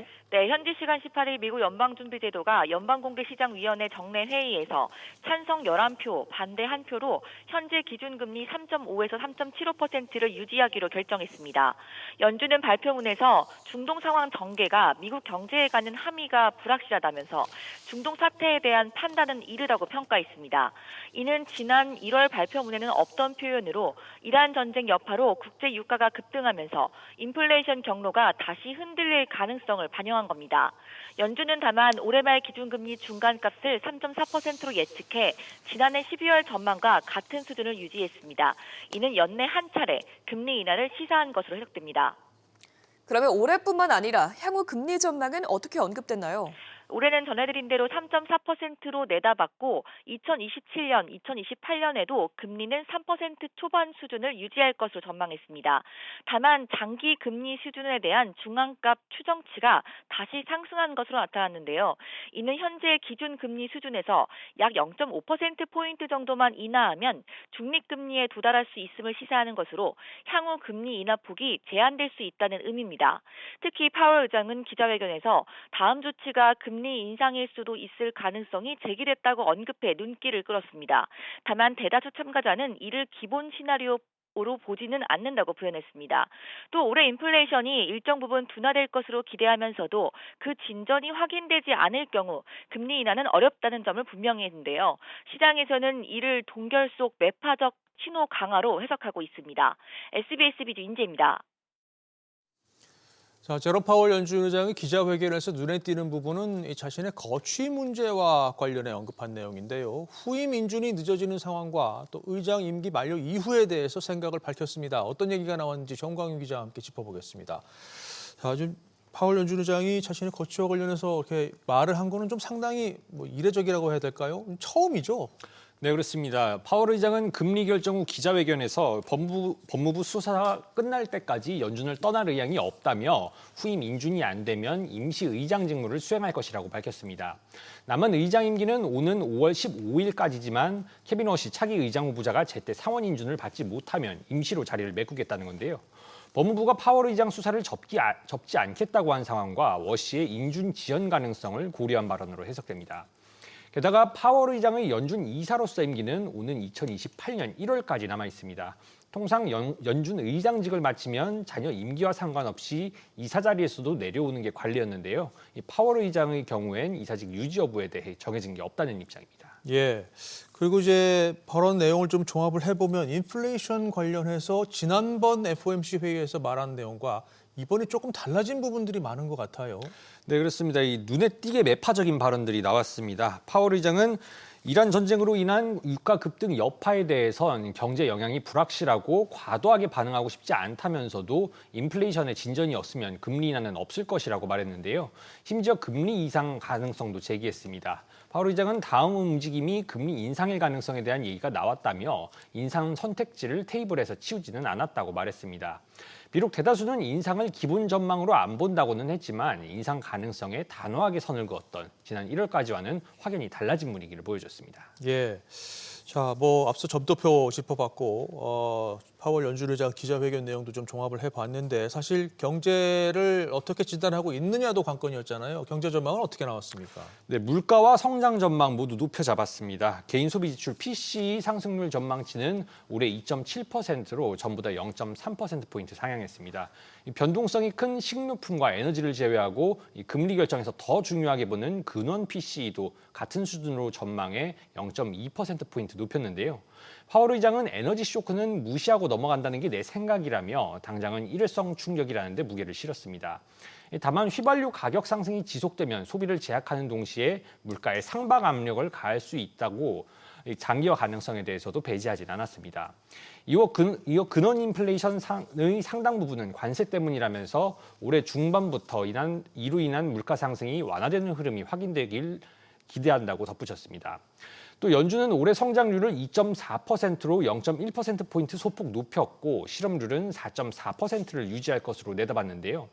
파월 의장은 물가, 고용 리스크 간 긴장이 있다면서도 1970년대와 같은 수준의 스태그플레이션과는 거리가 있다면서 최근 제기되는 에세 공포에 대해서는 선을 그었습니다. 예. 자, 이제 앞으로 금리 경로가 어떻게 될지 상당히 지금 관심이 높은데 어떤 전망이 나옵니까? 네, 추가 인하 가능성은 점점 옅어지고 있습니다. FOMC 위원들 의견을 봐도 지난번엔 전망치 범위가 2.1에서 3.9%로 넓어 연준 분열이 극심하다는 평가가 나왔지만 이번에 나온 점도표를 보시면 2.6에서 3.6%로 훨씬 범위가 좁혀졌는데요. 올해 말까지 동결이 7표, 1회 인하가 7표로 이견이 줄어든 모습을 보이고 있습니다. 설령 워시 차기 의장 후보자가 취임하더라도 행사할 수 있는 표는 한 개뿐이고 인하를 밀어붙이기는 어려울 것으로 예상됩니다. 앞서 골드만삭스와 바클레이즈는 올해 첫 금리 인하 예상 시기를 6월에서 9월로 미루기도 했는데요. 시카고 상품거래소 패드워치에 따르면 연말까지 동결이 31%, 1회 인하가 69%로 2회 인하에 대한 시장의 기대감은 많이 사그라든 상태입니다. 이에 따라 금리 인하를 압박해온 트럼프 대통령과 파월 의장의 갈등도 더 심화될 가능성이 큰 상황입니다. 예, 알겠습니다. 정광윤 기자 잘 들었습니다. 자, 계속해서 제롬 파월 연준 의장 기자회견 내용 좀 더 들어보겠습니다. 지금 직접 발언한 내용, 그러니까 거취 문제와 관련한 내용, 그리고 현재 금리 수준과 관련한 내용 직접 들어보시겠습니다. On the question whether I will leave while the investigation is ongoing, I have no intention of leaving the board until the investigation is well and truly over, with transparency and finality. The rate is, you can characterize it as in the high end of neutral, or you can characterize it as perhaps mildly restrictive, even modestly restrictive. No one knows for sure, but it's in that range where it's somewhere around the borderline between restrictive and not. But we're in a difficult situation, and we feel like our framework calls on us to balance the risks. And we feel like where we are now is just kind of on that borderline, the higher borderline of restrictive versus not restrictive. We feel like that's the right place to be.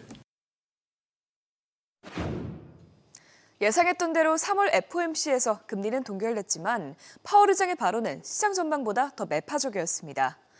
인플레이션 둔화의 진전이 없으면 금리 인하도 없다고 못을 박으면서 연내 금리 인하에 대한 기대감에 제동이 걸렸습니다. 또 여기에 미국 생산자 물가지수 PPI마저 높게 나오면서 통화정책 불확실성이 더욱더 커지자 시장의 일제히 하락세로 마감했습니다. 오늘장 마감상 보면 다우지수는 1.63% 빠지면서 연중 최저치를 갈아치웠고요. S&P 500 지수와 나스닥 지수도 모두 1% 넘게 하락했습니다. 이번 FOMC 최대 관심사였던 점도표와 경제 전망 요약에서도 금리를 서둘러서 내릴 필요는 없다는 점이 확인됐습니다. 다시 오늘 결과 간략하게 짚어보면 우선 점도표를 보면 지난해 12월 FOMC와 마찬가지로 연준위원들의 올해 말 기준금리의 중간값을 3.4%, 내년에는 3.1%로 제시하면서 올해와 내년에 각각 한 차례씩 금리 인하를 예상하고 있는 것으로 나타났습니다. 다만 점 분포가 달라졌는데요.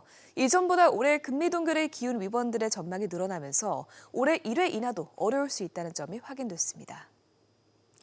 또 경제 전망에서도 물가 상승률 전망치는 모두 상향된 가운데 성장률 전망치도 함께 올라갔는데요. 이렇게 물가가 오르는 한편 경제 역시 탄탄할 것으로 예상이 되면서 금리를 내릴 필요가 적어진 것으로 보인다는 평가가 제기됐습니다. 파월 의장 역시 기자회견을 통해서 금리 결정에 있어 신중한 태도를 보여야 한다는 점을 강조했습니다. 우선 최근의 유가 상승과 관련해서 그는 에너지 가격 상승이 단기적으로 전반적인 인플레이션을 부추길 수 있다고 말하면서 다만 아직 이 충격이 경제에 미칠 영향의 범위와 지속 기간을 알기엔 너무 이르다며 계속해서 지켜봐야 한다는 입장을 내보였습니다. 또 관세에 대해서도 경제 전반에 반영되기까지 얼마나 시간이 걸릴지에는 겸손한 자세로 봐야 한다면서 정책 효과의 시차와 불확실성을 지적했습니다. 그러면서 그는 인플레이션의 진전이 보이지 않는다면 금리 인하는 없을 것이라고 언급했는데요. 확실히 이제 고용에서 물가로 초점이 옮겨진 모습을 보여줬습니다. 그런 만큼 앞으로 나올 물가 지표들이 매우 중요하겠죠. 그런데 문제는 소비자 물가지수의 선행지표인 생산자 물가지수가 예상보다 계속해서 높게 나오고 있다는 점입니다.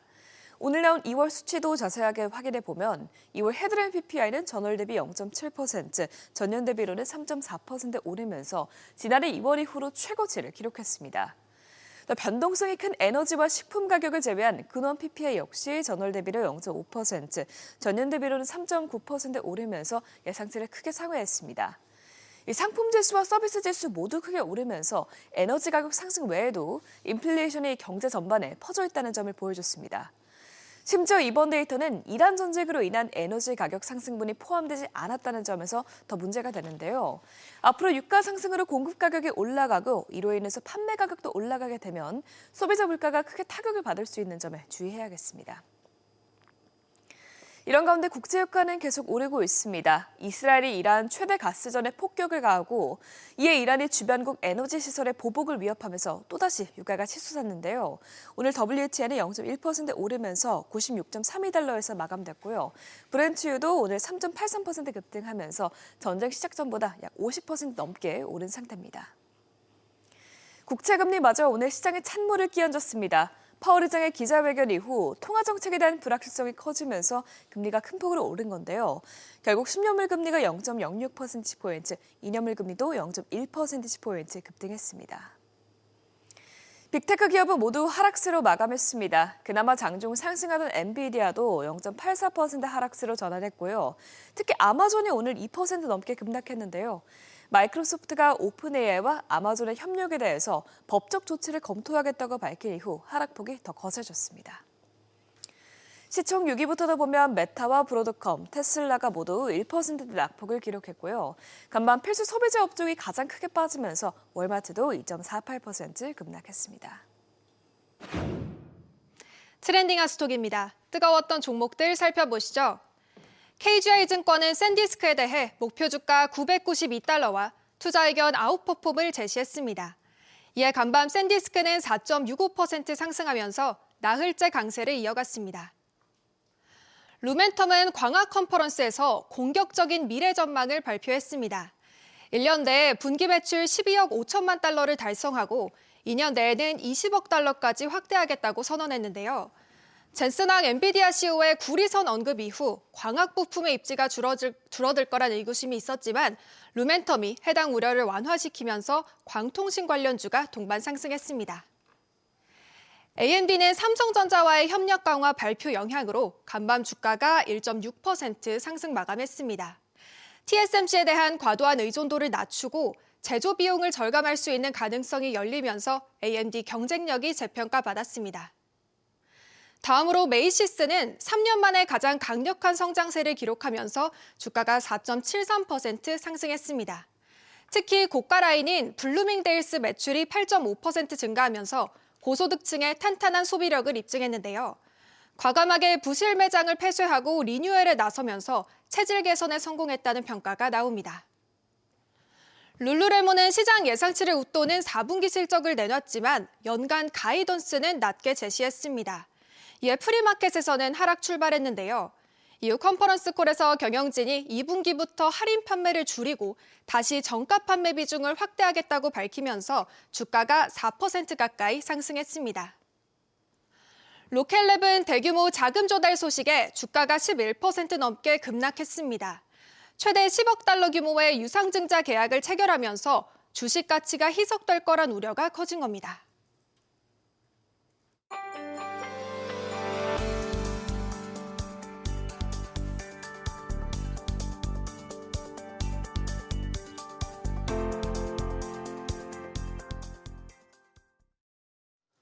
중동 상황도 알아보겠습니다. 이스라엘이 이란에 최대 가스전을 공습하면서 사태가 악화일로로 치닫고 있습니다. 이란의 에너지 생산 시설이 공격을 받은 건 이번이 처음인데요. 김성훈 기자. 네, 김성훈입니다. 자, 에너지 시설로 전선이 확대됐군요. 네, 그렇습니다. 현지 시간 18일 이란 매체들은 최대 가스전인 사우스 파르스 그리고 이와 직결된 남서부 해안 아살루에의 천연가스 정제시설 단지가 이스라엘의 폭격을 받았다고 전했습니다. 이로 인해 가스전의 일부 관구에 화재가 발생해 가동이 중단됐습니다. 이스라엘이 테헤란의 연료 탱크를 공격한 적은 있지만 이란의 에너지 생산 시설을 공격한 것은 처음인데요. 미 언론들은 소식통을 인용해 미국은 이스라엘의 공격 계획을 통보받았을 뿐 직접 작전에 참여하진 않았다고 전했습니다. 마수드 페제스키안 이란 대통령은 소셜미디어를 통해 이번 공격은 상황을 더욱 복잡하게 만들 것이며 그 파장은 전 세계를 휩쓸 통제불능의 결과를 초래할 수 있다고 경고했습니다. 이란 혁명수비대는 즉각 주변 걸프 국가들을 대상으로 한 보복을 예고했는데요. 이후에 카타르 수도 도하에서 북쪽으로 70km 떨어진 라스라판 지역 에너지시설들이 이란 공격으로 광범위한 피해를 입으면서 이란의 보복이 시작됐음을 알렸습니다. 이 지역은 전 세계 액화 천연가스 LNG 공급량의 약 20%를 차지하는 핵심 거점인 만큼 에너지 공급 차질이 더 악화될 것으로 우려됩니다. 예. 자, 이런 와중에 트럼프 대통령은 또 호르무즈 파병 관련해서 재차 압박에 나섰죠. 네, 트럼프 대통령은 자신의 소셜미디어를 통해 미국이 테러 국가 이란의 잔재를 제거해버리고 이른바 그 해협의 책임을 이용 국가가 지도록 하면 어떤 일이 일어날지 궁금하다고 적었는데요. 그러면서 그렇게 되면 우리의 반응 없는 동맹 중 일부가 서둘러 움직이기 시작할 것이라고 강조했습니다. 호르무즈 해협을 통한 원유 수입 비중이 높은 우리나라와 일본, 유럽 등을 겨냥해 안보의 책임을 지라고 압박한 것으로 보입니다. SBS 비즈 김성훈입니다. 이란 정권의 핵심 인사들을 제거한 이스라엘이 이번에는 이란 정보부 장관을 표적 공습해 암살했다고 밝혔습니다. 이스라엘 카츠 국방장관은 현지 시간 18일 밤사이 감행된 테헤란 공습으로 에스말 하티브 이란 정보부 장관이 사망했다고 발표했습니다. 카츠 장관은 또 추가적인 중대 기습이 있을 것이라고 예고했습니다. 마수드 페제시키안 이란 대통령은 하티브 정보부 장관의 사망을 공식 확인했습니다. 트럼프 미국 대통령이 이란의 핵 무기용 물질을 탈취하거나 파괴하는 방안을 검토하는 듯한 모습이 관측되고 있다고 뉴욕타임즈가 보도했습니다. 신문은 트럼프 대통령이 이를 위해 지상군 투입을 고민하고 있으며 이는 미군의 현대 군사작전 가운데 가장 위험할 것이라는 평가가 나온다고 전했습니다.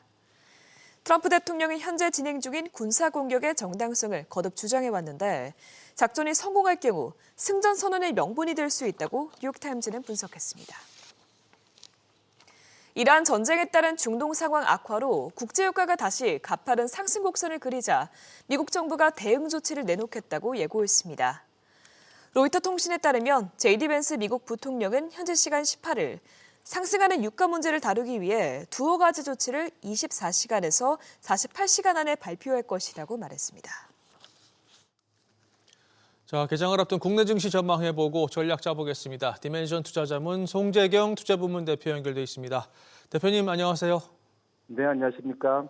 국내 증시 오늘 밤, 어젯밤가 분위기가 좀 안 좋아서 어떻게 될지 모르겠습니다만 일단 어제까지 코스피 상승세는 꺾이질 않고 있습니다. 어제는 또 장중에 매수 사이드카가도 발동되면서 5% 넘게 급등했는데 먼저 어제 흐름은 어떻게 보셨습니까?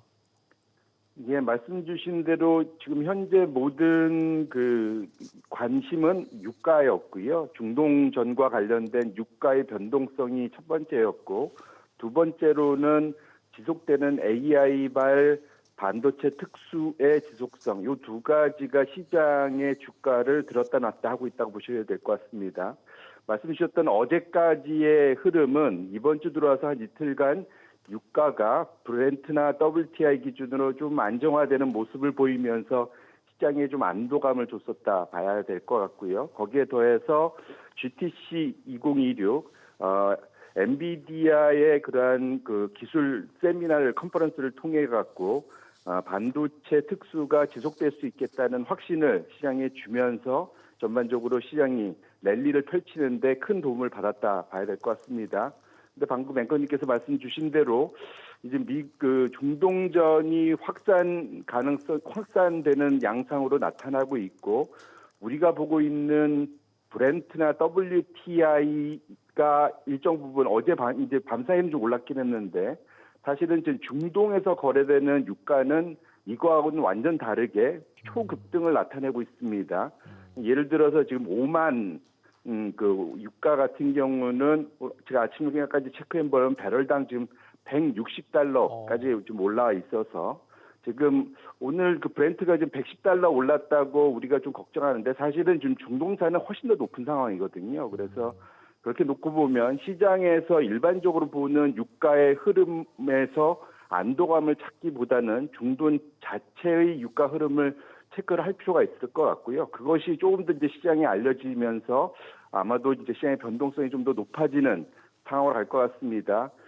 지금 트럼프 대통령의 지금 태도나 이런 것을 봤을 때는 지금 지상전 투입 가능성, 그 다음에 플러스 이 장기화 가능성까지 지금 우려가 되고 있는 상황이기 때문에 유가가 한 이틀간 안정됐던 것은 더 이상 좀 믿어서는 안 될 것 같고 유가의 상향 우려 이런 것에 대한 투자자들의 그러한 주가에 대한 반영 이런 것들이 좀 더 본격화되지 않을까라는 걱정이 있는 상황입니다. 예.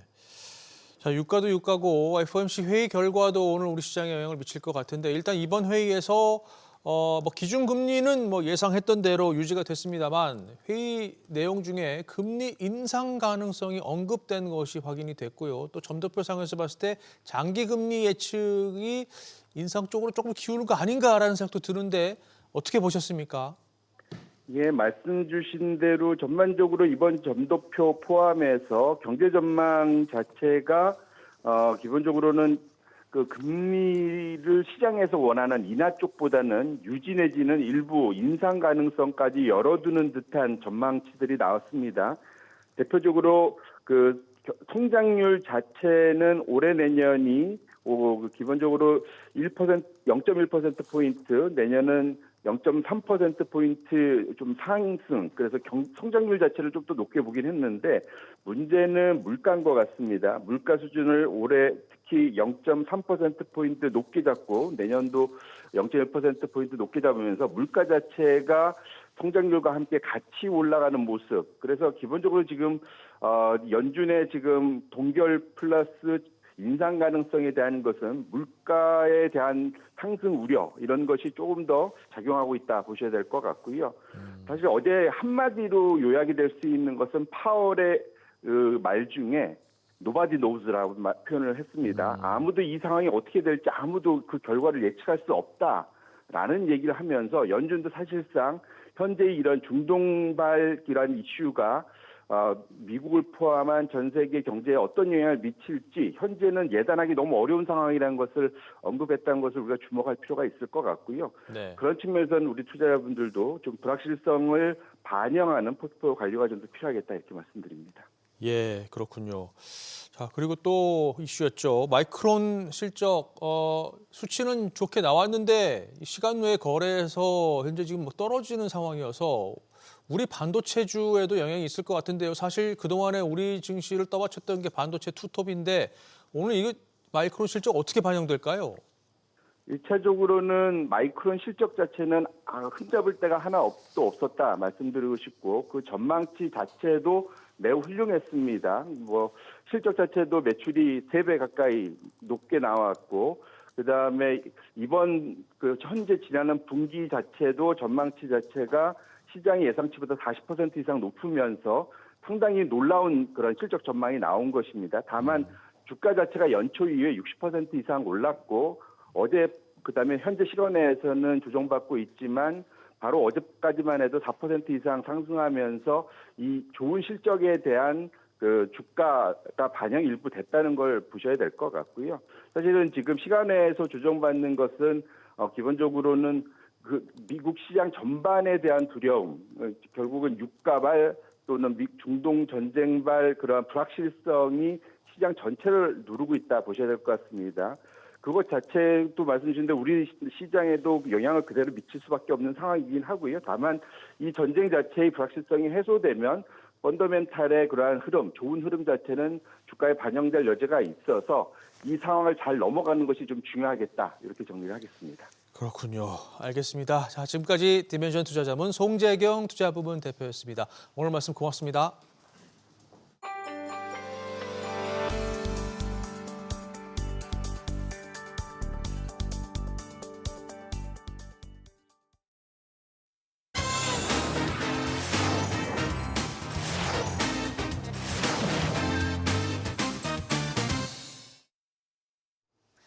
한국경제신문은 정부와 정유업계가 러시아산 원유 도입을 추진한다고 보도했습니다. SK에너지와 GS칼텍스, S오일, HD현대오일뱅크 등 정유 4사 고위 임원들은 지난 13일부터 사흘간 산업통상부와 잇따라 회의를 열어 러시아산 원유를 도입하는 방안을 논의했습니다. 호르무즈 해협이 봉쇄되기 직전 출발한 마지막 유조선 한 척이 다음 주 들어오는 만큼 새로운 수입처를 확보하기 위한 조치입니다. 그만큼 공급 상황이 심각해 정유사들이 국내 수요에 맞추려면 수출 물량을 80% 가까이 줄여야 한다는 분석도 나옵니다. 정부는 이와 함께 아랍에미리트에서 1,800만 배럴의 원유를 추가로 도입하기로 했습니다. 매일경제신문은 국내 상장사 10곳 중 3곳에서 경영진이 월급을 받지 못한 채 일하는 상황이 벌어질 수 있다고 보도했습니다. 최근 대법원이 주주총회 안건 가운데 이사진 보수 한도는 대주주를 제외하고 발행 주식 총수의 25% 이상, 출석 주주 과반이 찬성해야 한다고 판단한 바 있습니다. 이로 인해 소액 주주가 이사 보수 한도를 반대하는 경우는 물론이고 주주들이 주총에 참석하지 않을 경우 의결 정족수를 채우기 어려운 위기 상황에 봉착한 겁니다. 한국상장회사협의회 설문 결과 국내 유가증권 시장 상장사의 주총 평균 참석률은 56.5%에 불과한 것으로 추정됐습니다. 여기에 최대 주주가 이사로 있는 1,104개 기업 가운데 특수 관계인만의 결의로 보수 한도 승인이 가능한 곳은 332개뿐인 것으로 집계됐습니다. 한국경제신문은 한국이 선진국에 진입한 뒤 잊혀진 엔겔 개수가 다시 주목받고 있다고 보도했습니다. 소비 지출에서 식비가 차지하는 비중을 나타내는 엔겔 개수가 지난해 31년 만에 30%를 넘어섰습니다. 고령화와 경기 부진으로 전체 소비는 위축됐는데 식료품과 외식 물가가 올라 식비 지출은 늘어났기 때문입니다. 2019년부터 지난해까지 6년간 한국 가계의 가처분 소득은 29.4%, 소비 지출은 24.5% 늘어났는데 식비 지출은 35.4% 증가했습니다. 얇아진 지갑에도 외식과 배달을 줄이지 않는 등 생활 양식이 변한 것도 영향을 끼친 것으로 분석됩니다. 매일경제신문은 국민 혈세가 투입되지만 공공기관으로 지정되지 않은 그림자 기관이 180여 개에 이른다고 보도했습니다. 재정경제부가 발표한 정부 지정 공식 공공기관 342개에 정부에서 새로 파악한 공공기관 183개를 더해 현재 전체 공공기관 수는 525개로 집계됐습니다. 미지정기관에도 예산이 투입되고 있지만 정부는 그동안 자산 규모나 직원 수 등이 기준에 미달한다는 이유로 공공기관 통계에서 제외해왔습니다. 정부가 이들을 사실상 공공기관 개혁 대상에 포함하기로 하면서 지출 구조 조정과 기관 통합, 지방 이전 재편 작업의 규모와 폭이 커질 것으로 보입니다. 동아일보는 서울 외곽 단지에서도 일부 단지는 공시가격이 30% 가까이 인상된 사례가 이어지고 있다고 보도했습니다. 한국부동산원에 따르면 강서구 가양 6단지 전용 면적 59제곱미터의 올해 공시가격은 6억 5,800만 원으로 지난해보다 29.78%가 올랐습니다. 강서구 평균 공시가격 상승률보다 3배 가까이 높은 수준입니다. 관악구와 구로구 등도 상황은 비슷합니다. 단지별로 집값이 벌어지면서 공시가격 격차도 커진 영향입니다. 다주택 집주인들이 보유세 부담을 피하기 위해 서울 외곽에서도 집을 내놓으며 매물이 증가할 수 있다는 전망이 나옵니다. 마지막으로 경향신문은 지난달 청년 실업률과 고용률이 코로나 팬데믹 이후 최악을 기록했다고 보도했습니다. 2026년 2월 고용 동향에 따르면 청년 취업자 수는 전년 대비 14만 6천 명 감소했습니다.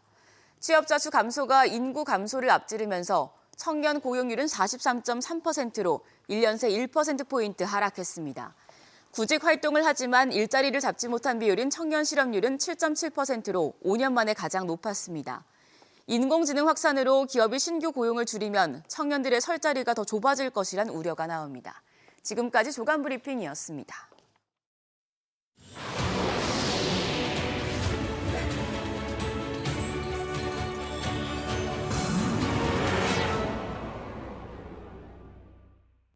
이란 전쟁 장기화 조짐 속에 석유 수급 위기가 커지자 정부가 원유 자원 안보 위기 경보를 관심에서 주의 단계로 올렸습니다. 이에 따라 비축유 방출과 추가 원유 확보 등 대응책이 강화되는데요.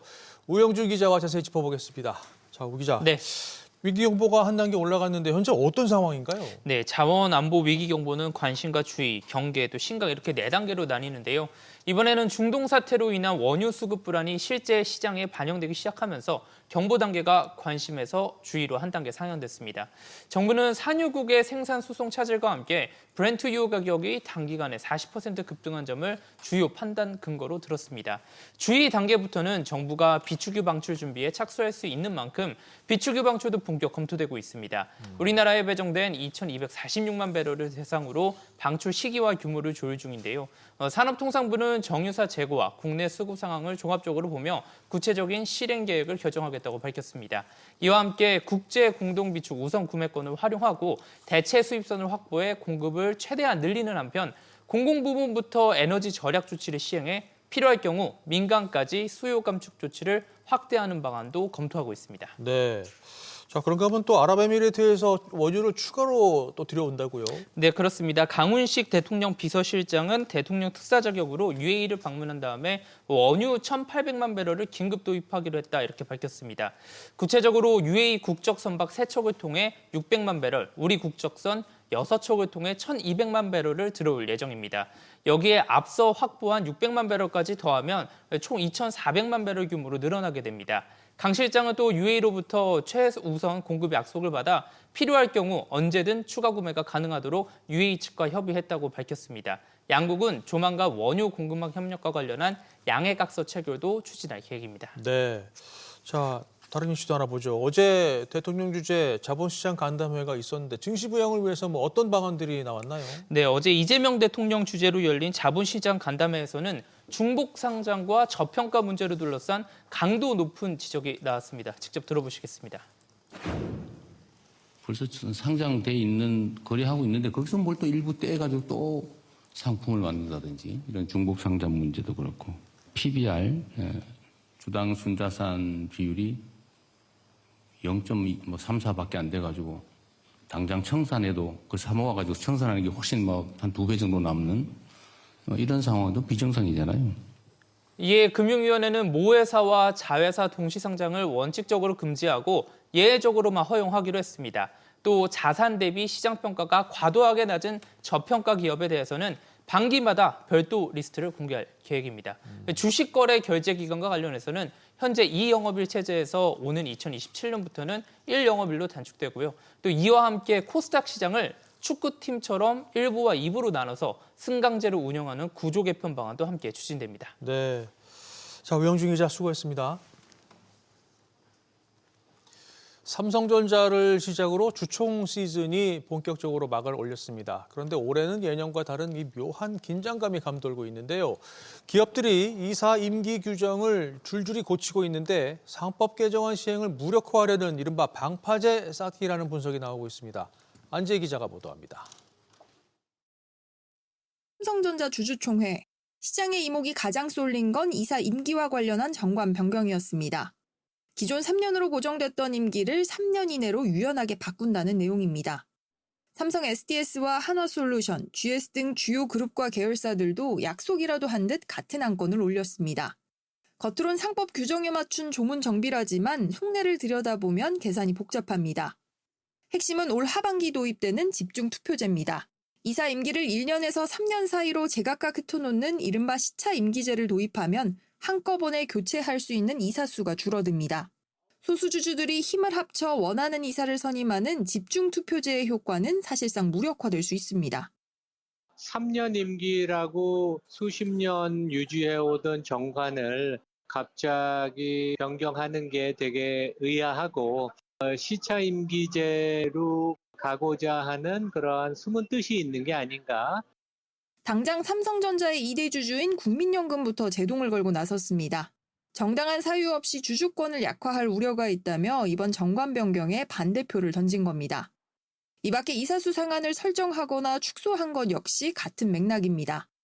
삼성전자의 정관 변경의 문턱을 넘으면서 비슷한 안건을 올린 다른 기업들도 무리 없이 통과될 전망입니다. 주주권 강화를 위해 어렵게 상법 개정안이 통과됐지만 기업들이 법 취지를 무력화하는 우회로를 찾으면서 이를 감시하는 시장의 역할이 더 중요해졌습니다. SBS 비즈 안지혜입니다. 지난해 국내 은행들의 단기 순이익이 역대 최대치를 기록했습니다. 금융감독원에 따르면 국내 은행의 지난해 순이익은 1년 전과 비교해 1조 8천억 원, 8.2% 증가한 24조 1천억 원으로 잠정 집계됐습니다. 같은 기간 이자 이익은 1.8% 늘어난 60조 4천억 원을 기록해 처음으로 60조 원을 넘었습니다. 연말정산에서 공제를 잘못 적용해 세금을 덜 냈다가 적발된 사례가 최근 4년 사이 60% 넘게 증가한 것으로 나타났습니다. 국세청이 박민규 더불어민주당 의원실에 제출한 자료에 따르면 연말정산 과다공제 적발 인원은 2020년 5만 2천 명에서 2024년 8만 4천 명으로 4년 만에 62% 증가했습니다. 유형별로 보면 주택담보대출 등 주택자금 관련 이자에 대한 소득공제 오류가 4년 사이 9천 명에서 5만 8천 명으로 6배 넘게 늘었습니다. 오늘은 전국에 가끔 구름이 많은 가운데 오전에는 영하권의 쌀쌀한 날씨를 보이겠습니다. 아침 최저기온은 영하 4도에서 영상 6도, 낮 최고 기온은 8도에서 16도까지 오르겠습니다. 강원 남부 동해안에는 오전까지 약한 비가 내리는 곳이 있겠습니다.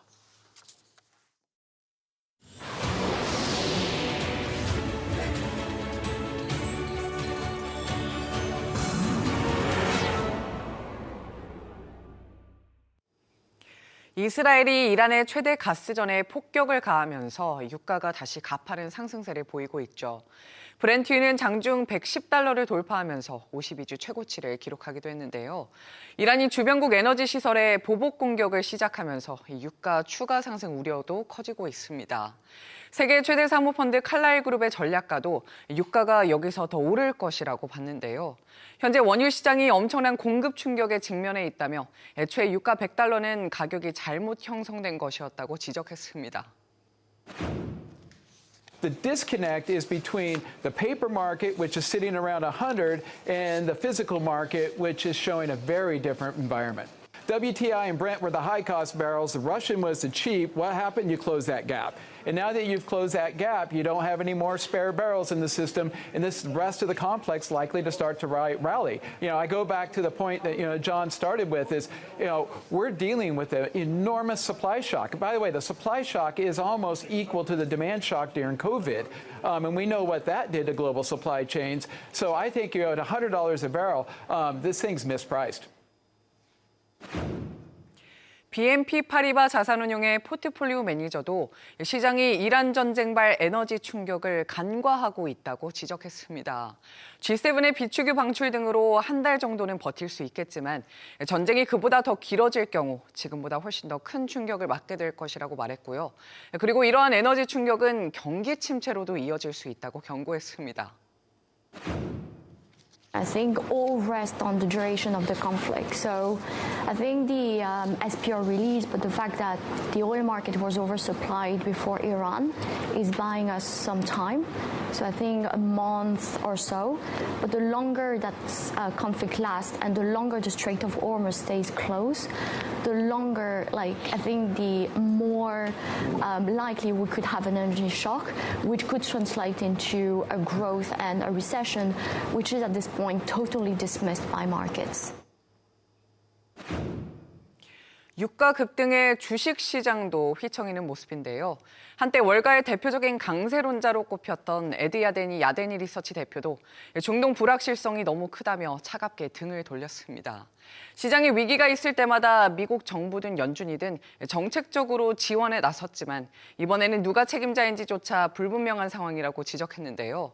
따라서 당분간은 시장이 하락한다 해도 저가 매수 기회라고 보기는 어렵다고 지적했습니다. In the past, when the bull-bear ratio took a dive, it was because there was some sort of crisis that there could be a response to by fiscal and monetary policy, trade policy. In other words, there were policies that the government could implement that would relieve all the concerns, relieve the crisis. The problem here is who's in charge, who's in control, who can respond to this latest Middle East crisis? And the answer is nobody. It's kind of ambiguous about how this thing gets resolved. 한편 AI 공포도 아직 시장의 큰 리스크로 남아있죠. 특히 소프트웨어 기업들이 대체될 것이라는 우려가 큰데요. 세계 최대 채권운용사 핌코의 사장은 실제로 일부 소프트웨어 기업들은 AI로 인해 결국 잠식될 것이라고 경고했습니다. 하지만 AI를 잘 활용하는 기업들은 살아남을 수 있다며 모든 소프트웨어 기업들이 사라지는 것이 아닌 승자와 패자가 극명하게 갈리는 상황이 발생할 것이라고 일축했습니다. What's going to happen in software is going to be a very mixed bag. There will be many software companies that do extremely well with applying AI tools, and you could say even the majority will do quite well. The problem is that in lending, the majority isn't good enough. You need the vast majority to do fine because all of your upside is getting the yield on your loan. And if any of them go bad, of course, then you start to lose money. And that's probably what we're going to see is that over time, there are going to be winners, great winners, and there are going to be losers. And those losers, unfortunately, will have very low recovery values because they're simply going to be eaten away by AI. 마이크론이 메모리 훈풍을 타고 어닝 서프라이즈를 올렸습니다. 만년 3위라는 꼬리표가 무색하게 무섭게 영토 확장에 나서면서 업계 투톱인 삼성전자와 SK하이닉스를 추격하고 있는데요. 관련한 소식 임선우 캐스터와 짚어보겠습니다. 간밤 마이크론이 강력한 실적을 공개했는데 다시 자세히 짚어볼까요? 네, 말씀하신 것처럼 마이크론 좋은 성적표를 받았습니다. 매출과 주당 순이익 모두 예상치를 크게 넘어섰는데 특히 매출은 전년 대비 3배 가까이 뛴 238억 달러를 찍으면서 사상 최대인 역대급 분기를 보냈습니다. 전망도 좋은데요. 서측은 이번 분기 매출이 335억 달러에 달할 걸로도 내다봤는데 최근 차세대 고대역폭 메모리 HBM 양산 출하 소식을 전하면서 엔비디아 탈락설을 일축하기도 했고 주가 역시 올 들어서만 60% 넘게 올라 시총 5천억 달러를 돌파할 만큼 좋은 흐름 타고 있습니다.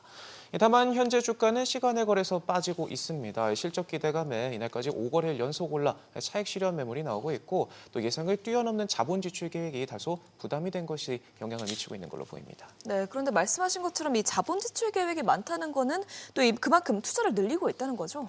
네, 맞습니다. 만년 3득이라는 꼬리표가 무쇠칼이만큼 무섭게 영토 확장에 나서고 있는데요. 팀 아메리카를 외치는 트럼프 대통령을 등겼고 역전을 노리고 있습니다. 그야말로 쩐의 전쟁에 나서고 있는데 올해 연간 자본 지출이 250억 달러가 넘을 걸로 전망하면서 당초보다 크게 늘어난 걸 확인할 수 있고요. 내년에도 건설 관련 지출이 100억 달러 이상 더 늘어날 걸로도 내다보고 있습니다. 실제로 뉴욕주에 1,000억 달러를 들여짓고 있는 메가팹은 미국의 AI 메모리 주권 전략을 상징하는 거점이 됐고요. 아이다호주에도 생산 기지를 구축하며 가동 시기를 앞당기고 있고 또 안방인 미국 말고도 대만 PSMC를 품고 일본 히로시마에도 시설을 구축하겠다는 계획을 내놓을 만큼 총력전에 나서고 있습니다. 그리고 생산 거점뿐만 아니라 이 공략 대상도 넓히고 있다고요. 네, 최근 시장의 메인 재료격인 차세대 HBM 양산 출하 소식을 전하면서 엔비디아 탈락설을 이축했을 뿐만 아니라 말씀하신 것처럼 공략 대상을 다른 반찬들로까지 넓히고 있습니다. 향후 10년간 싱가포르에 240억 달러를 들여 새 낸드 공장도 마련할 계획인데 최근 시장의 트렌드가 추론으로 기울면서 낸드 메모리도 디램만큼이나 수요가 폭발적으로 늘고 있습니다. 포트폴리오를 더 넓게 가져가는 승부수를 띄운 겁니다. 업계는 메모리 반도체 공급 부족 현상이 내년 말까지 이어질 걸로 보고 있는데 올해 반도체 시장은 누가 더 빨리 더 많이 공급하느냐의 속도전이 승패를 가를 걸로 보이는 만큼 마이크론이 쩐의 전쟁을 불사하면서 대규모 투자 전략으로 강력한 견제구를 던진 걸로 평가됩니다. 네, 지금 주가는 시간 외에서 떨어지고 있긴 하지만 월가에서 평가는 어떻게 나오고 있나요? 전례 없는 메모리 호황에 마이크론의 주가 올 들어서만 60%나 뛰었는데 아직도 더 갈 수 있다는 긍정적인 전망들이 많이 보입니다. 월가의 눈높이도 연일 높아지고 있는데 RBC 캐피털은 이 데이터 센터가 전체 산업 매출의 절반 이상을 차지하면서 과거 반도체 시장 특유의 극심한 사이클 변동성이 구조적 안전성으로 대체되고 있다며 목표 주가를 525달러로 올려잡았고요. 서스퀘하나, 웨드부시, TD-코엔 등 여타 주요 투자은행들도 일제히 목표가를 상향 조정하면서 매수 의견을 내고 있습니다. 다만 최근 단기간에 주가가 크게 뛰면서 현재 회사의 주가 수익 비율은 40배를 넘겨 고평가 우려도 나오는 만큼 투자에 신중해야 한다는 의견도 함께 나오고 있습니다. 네, 알겠습니다. 오늘 내용 잘 들었습니다.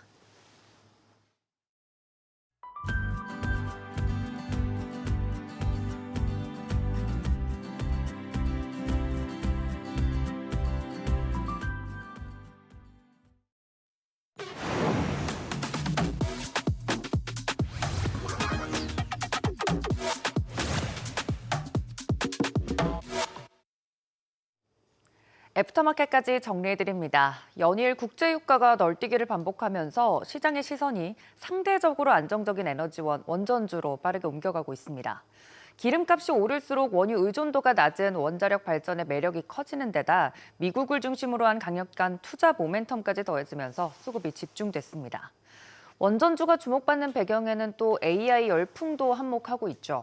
AI 기업들의 투자 확대로 미국 내 전력 수요가 폭증하면서 미국 정부가 추진하는 마타도로 프로젝트에 한국이 투자 대상으로 포함될 가능성이 커졌기 때문입니다. 또 최근 국회를 통과한 대미투자 특별법에 따라 한미전략투자공사가 설립되면서 우리 원전 기업들의 미국 시장 진출에도 더 속도가 붙을 것으로 예정됩니다. 또 대표적으로 원전 모멘텀이 붙어서 어제 건설주들 흐름 전반적으로 좋았는데요. GS건설도 애프터마켓에서 19%대 급등하면서 마감이 됐고 DLENC도 9%대 강세 보였습니다. 이처럼 지정학적 불안이 계속되는 가운데 원전주들이 우상향 흐름을 중장기적으로 보여주는지 더 주목해 보셔야겠습니다. 어제 코스피는 미국발 훈풍에 반도체 대형주를 중심으로 상승하면서 5,900선을 재탈환했습니다. 애프터마켓은 이보다도 더 상승폭을 키우는 모습이었는데 기준가 대비로는 5.46%, 한국거래소 종가 대비로도 0.52% 더 올랐습니다. 특히 삼성전자와 SK하이닉스가 마이크론 실적 기대감과 엔비디아 협력 기대를 타고 급등했는데요. 외국인 기관 투자자들이 이 두 종목을 2조 6천억 원 넘게 순매수하면서 시장을 강하게 끌어줬습니다. 저녁에도 삼성전자 8%대 급등, 그리고 SK하이닉스도 9%대 오르면서 각각 20만 전자와 100만 닉스로 마감이 됐습니다. 이외에 시가총액 상위 종목들도 대부분 상승한 가운데 현대차도 5%대 꽤나 상승폭이 컸고요. SK스퀘어 같은 경우 SK하이닉스에 따라서 8.5%대 상승으로 장을 마쳤습니다. 이어서 코스닥으로 넘어가 봅니다. 개인과 기관은 코스닥 시장에서 매도세 보인 반면 외국인이 홀로 4,917억 원을 사들였습니다. 에코프로 대표적으로 4%대 상승했고 에코프로비엔 같은 경우 1.8%대 오르면서 시총 2위로 또 올라서는 모습이었습니다. 이어서 삼천당제약도 5.9%대, 마지막으로 레인보우 로보틱스까지 2.64% 오르면서 장을 마쳤습니다. 국제 이슈가 굉장히 많은 만큼 오늘장 어떻게 소화를 할지 주목이 됩니다. 오늘장 출발 흐름 잠시 후 프리마켓 통해서 종목들 미리 살펴보시죠. 애프터마켓 리뷰였습니다.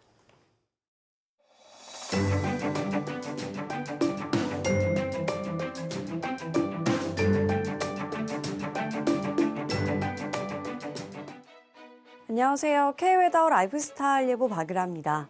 오늘 대체로 맑겠지만 아침인 지금 대부분 지역에서 영하권을 보이는 등 날이 추운데요. 하지만 낮부터는 기온이 오르면서 추위가 차츰 풀리겠습니다. 공기질은 수도권과 충남, 영서를 제외한 전국에서 오전 중에 먼지 농도가 높겠는데요. 호흡기 건강에 각별히 유의하셔야겠습니다. 다음은 자세한 지역별 날씨입니다. 중부지방 낮 기온 서울 10도, 대전 13도가 되겠습니다. 남부지방 낮 동안 광주 14도, 대구 15도까지 오르겠습니다. 동해안 한낮 기온 속초와 강릉 11도가 예상됩니다. 바다의 물결은 남해상에서 최고 3.5m까지 매우 높게 일겠고요. 그 밖의 이상의 물결도 약간 높게 일겠습니다. 당분간 따스한 가운데 일교차가 크겠고요. 일요일과 다음 주 화요일에는 제주에 비가 오겠습니다. 날씨였습니다. 오늘 모닝벨이 준비한 소식은 여기까지입니다. 네, 세상의 모든 경제는 SBS 비즈로 모입니다. 저희는 내일 아침 6시에 다시 뵙겠습니다. 고맙습니다.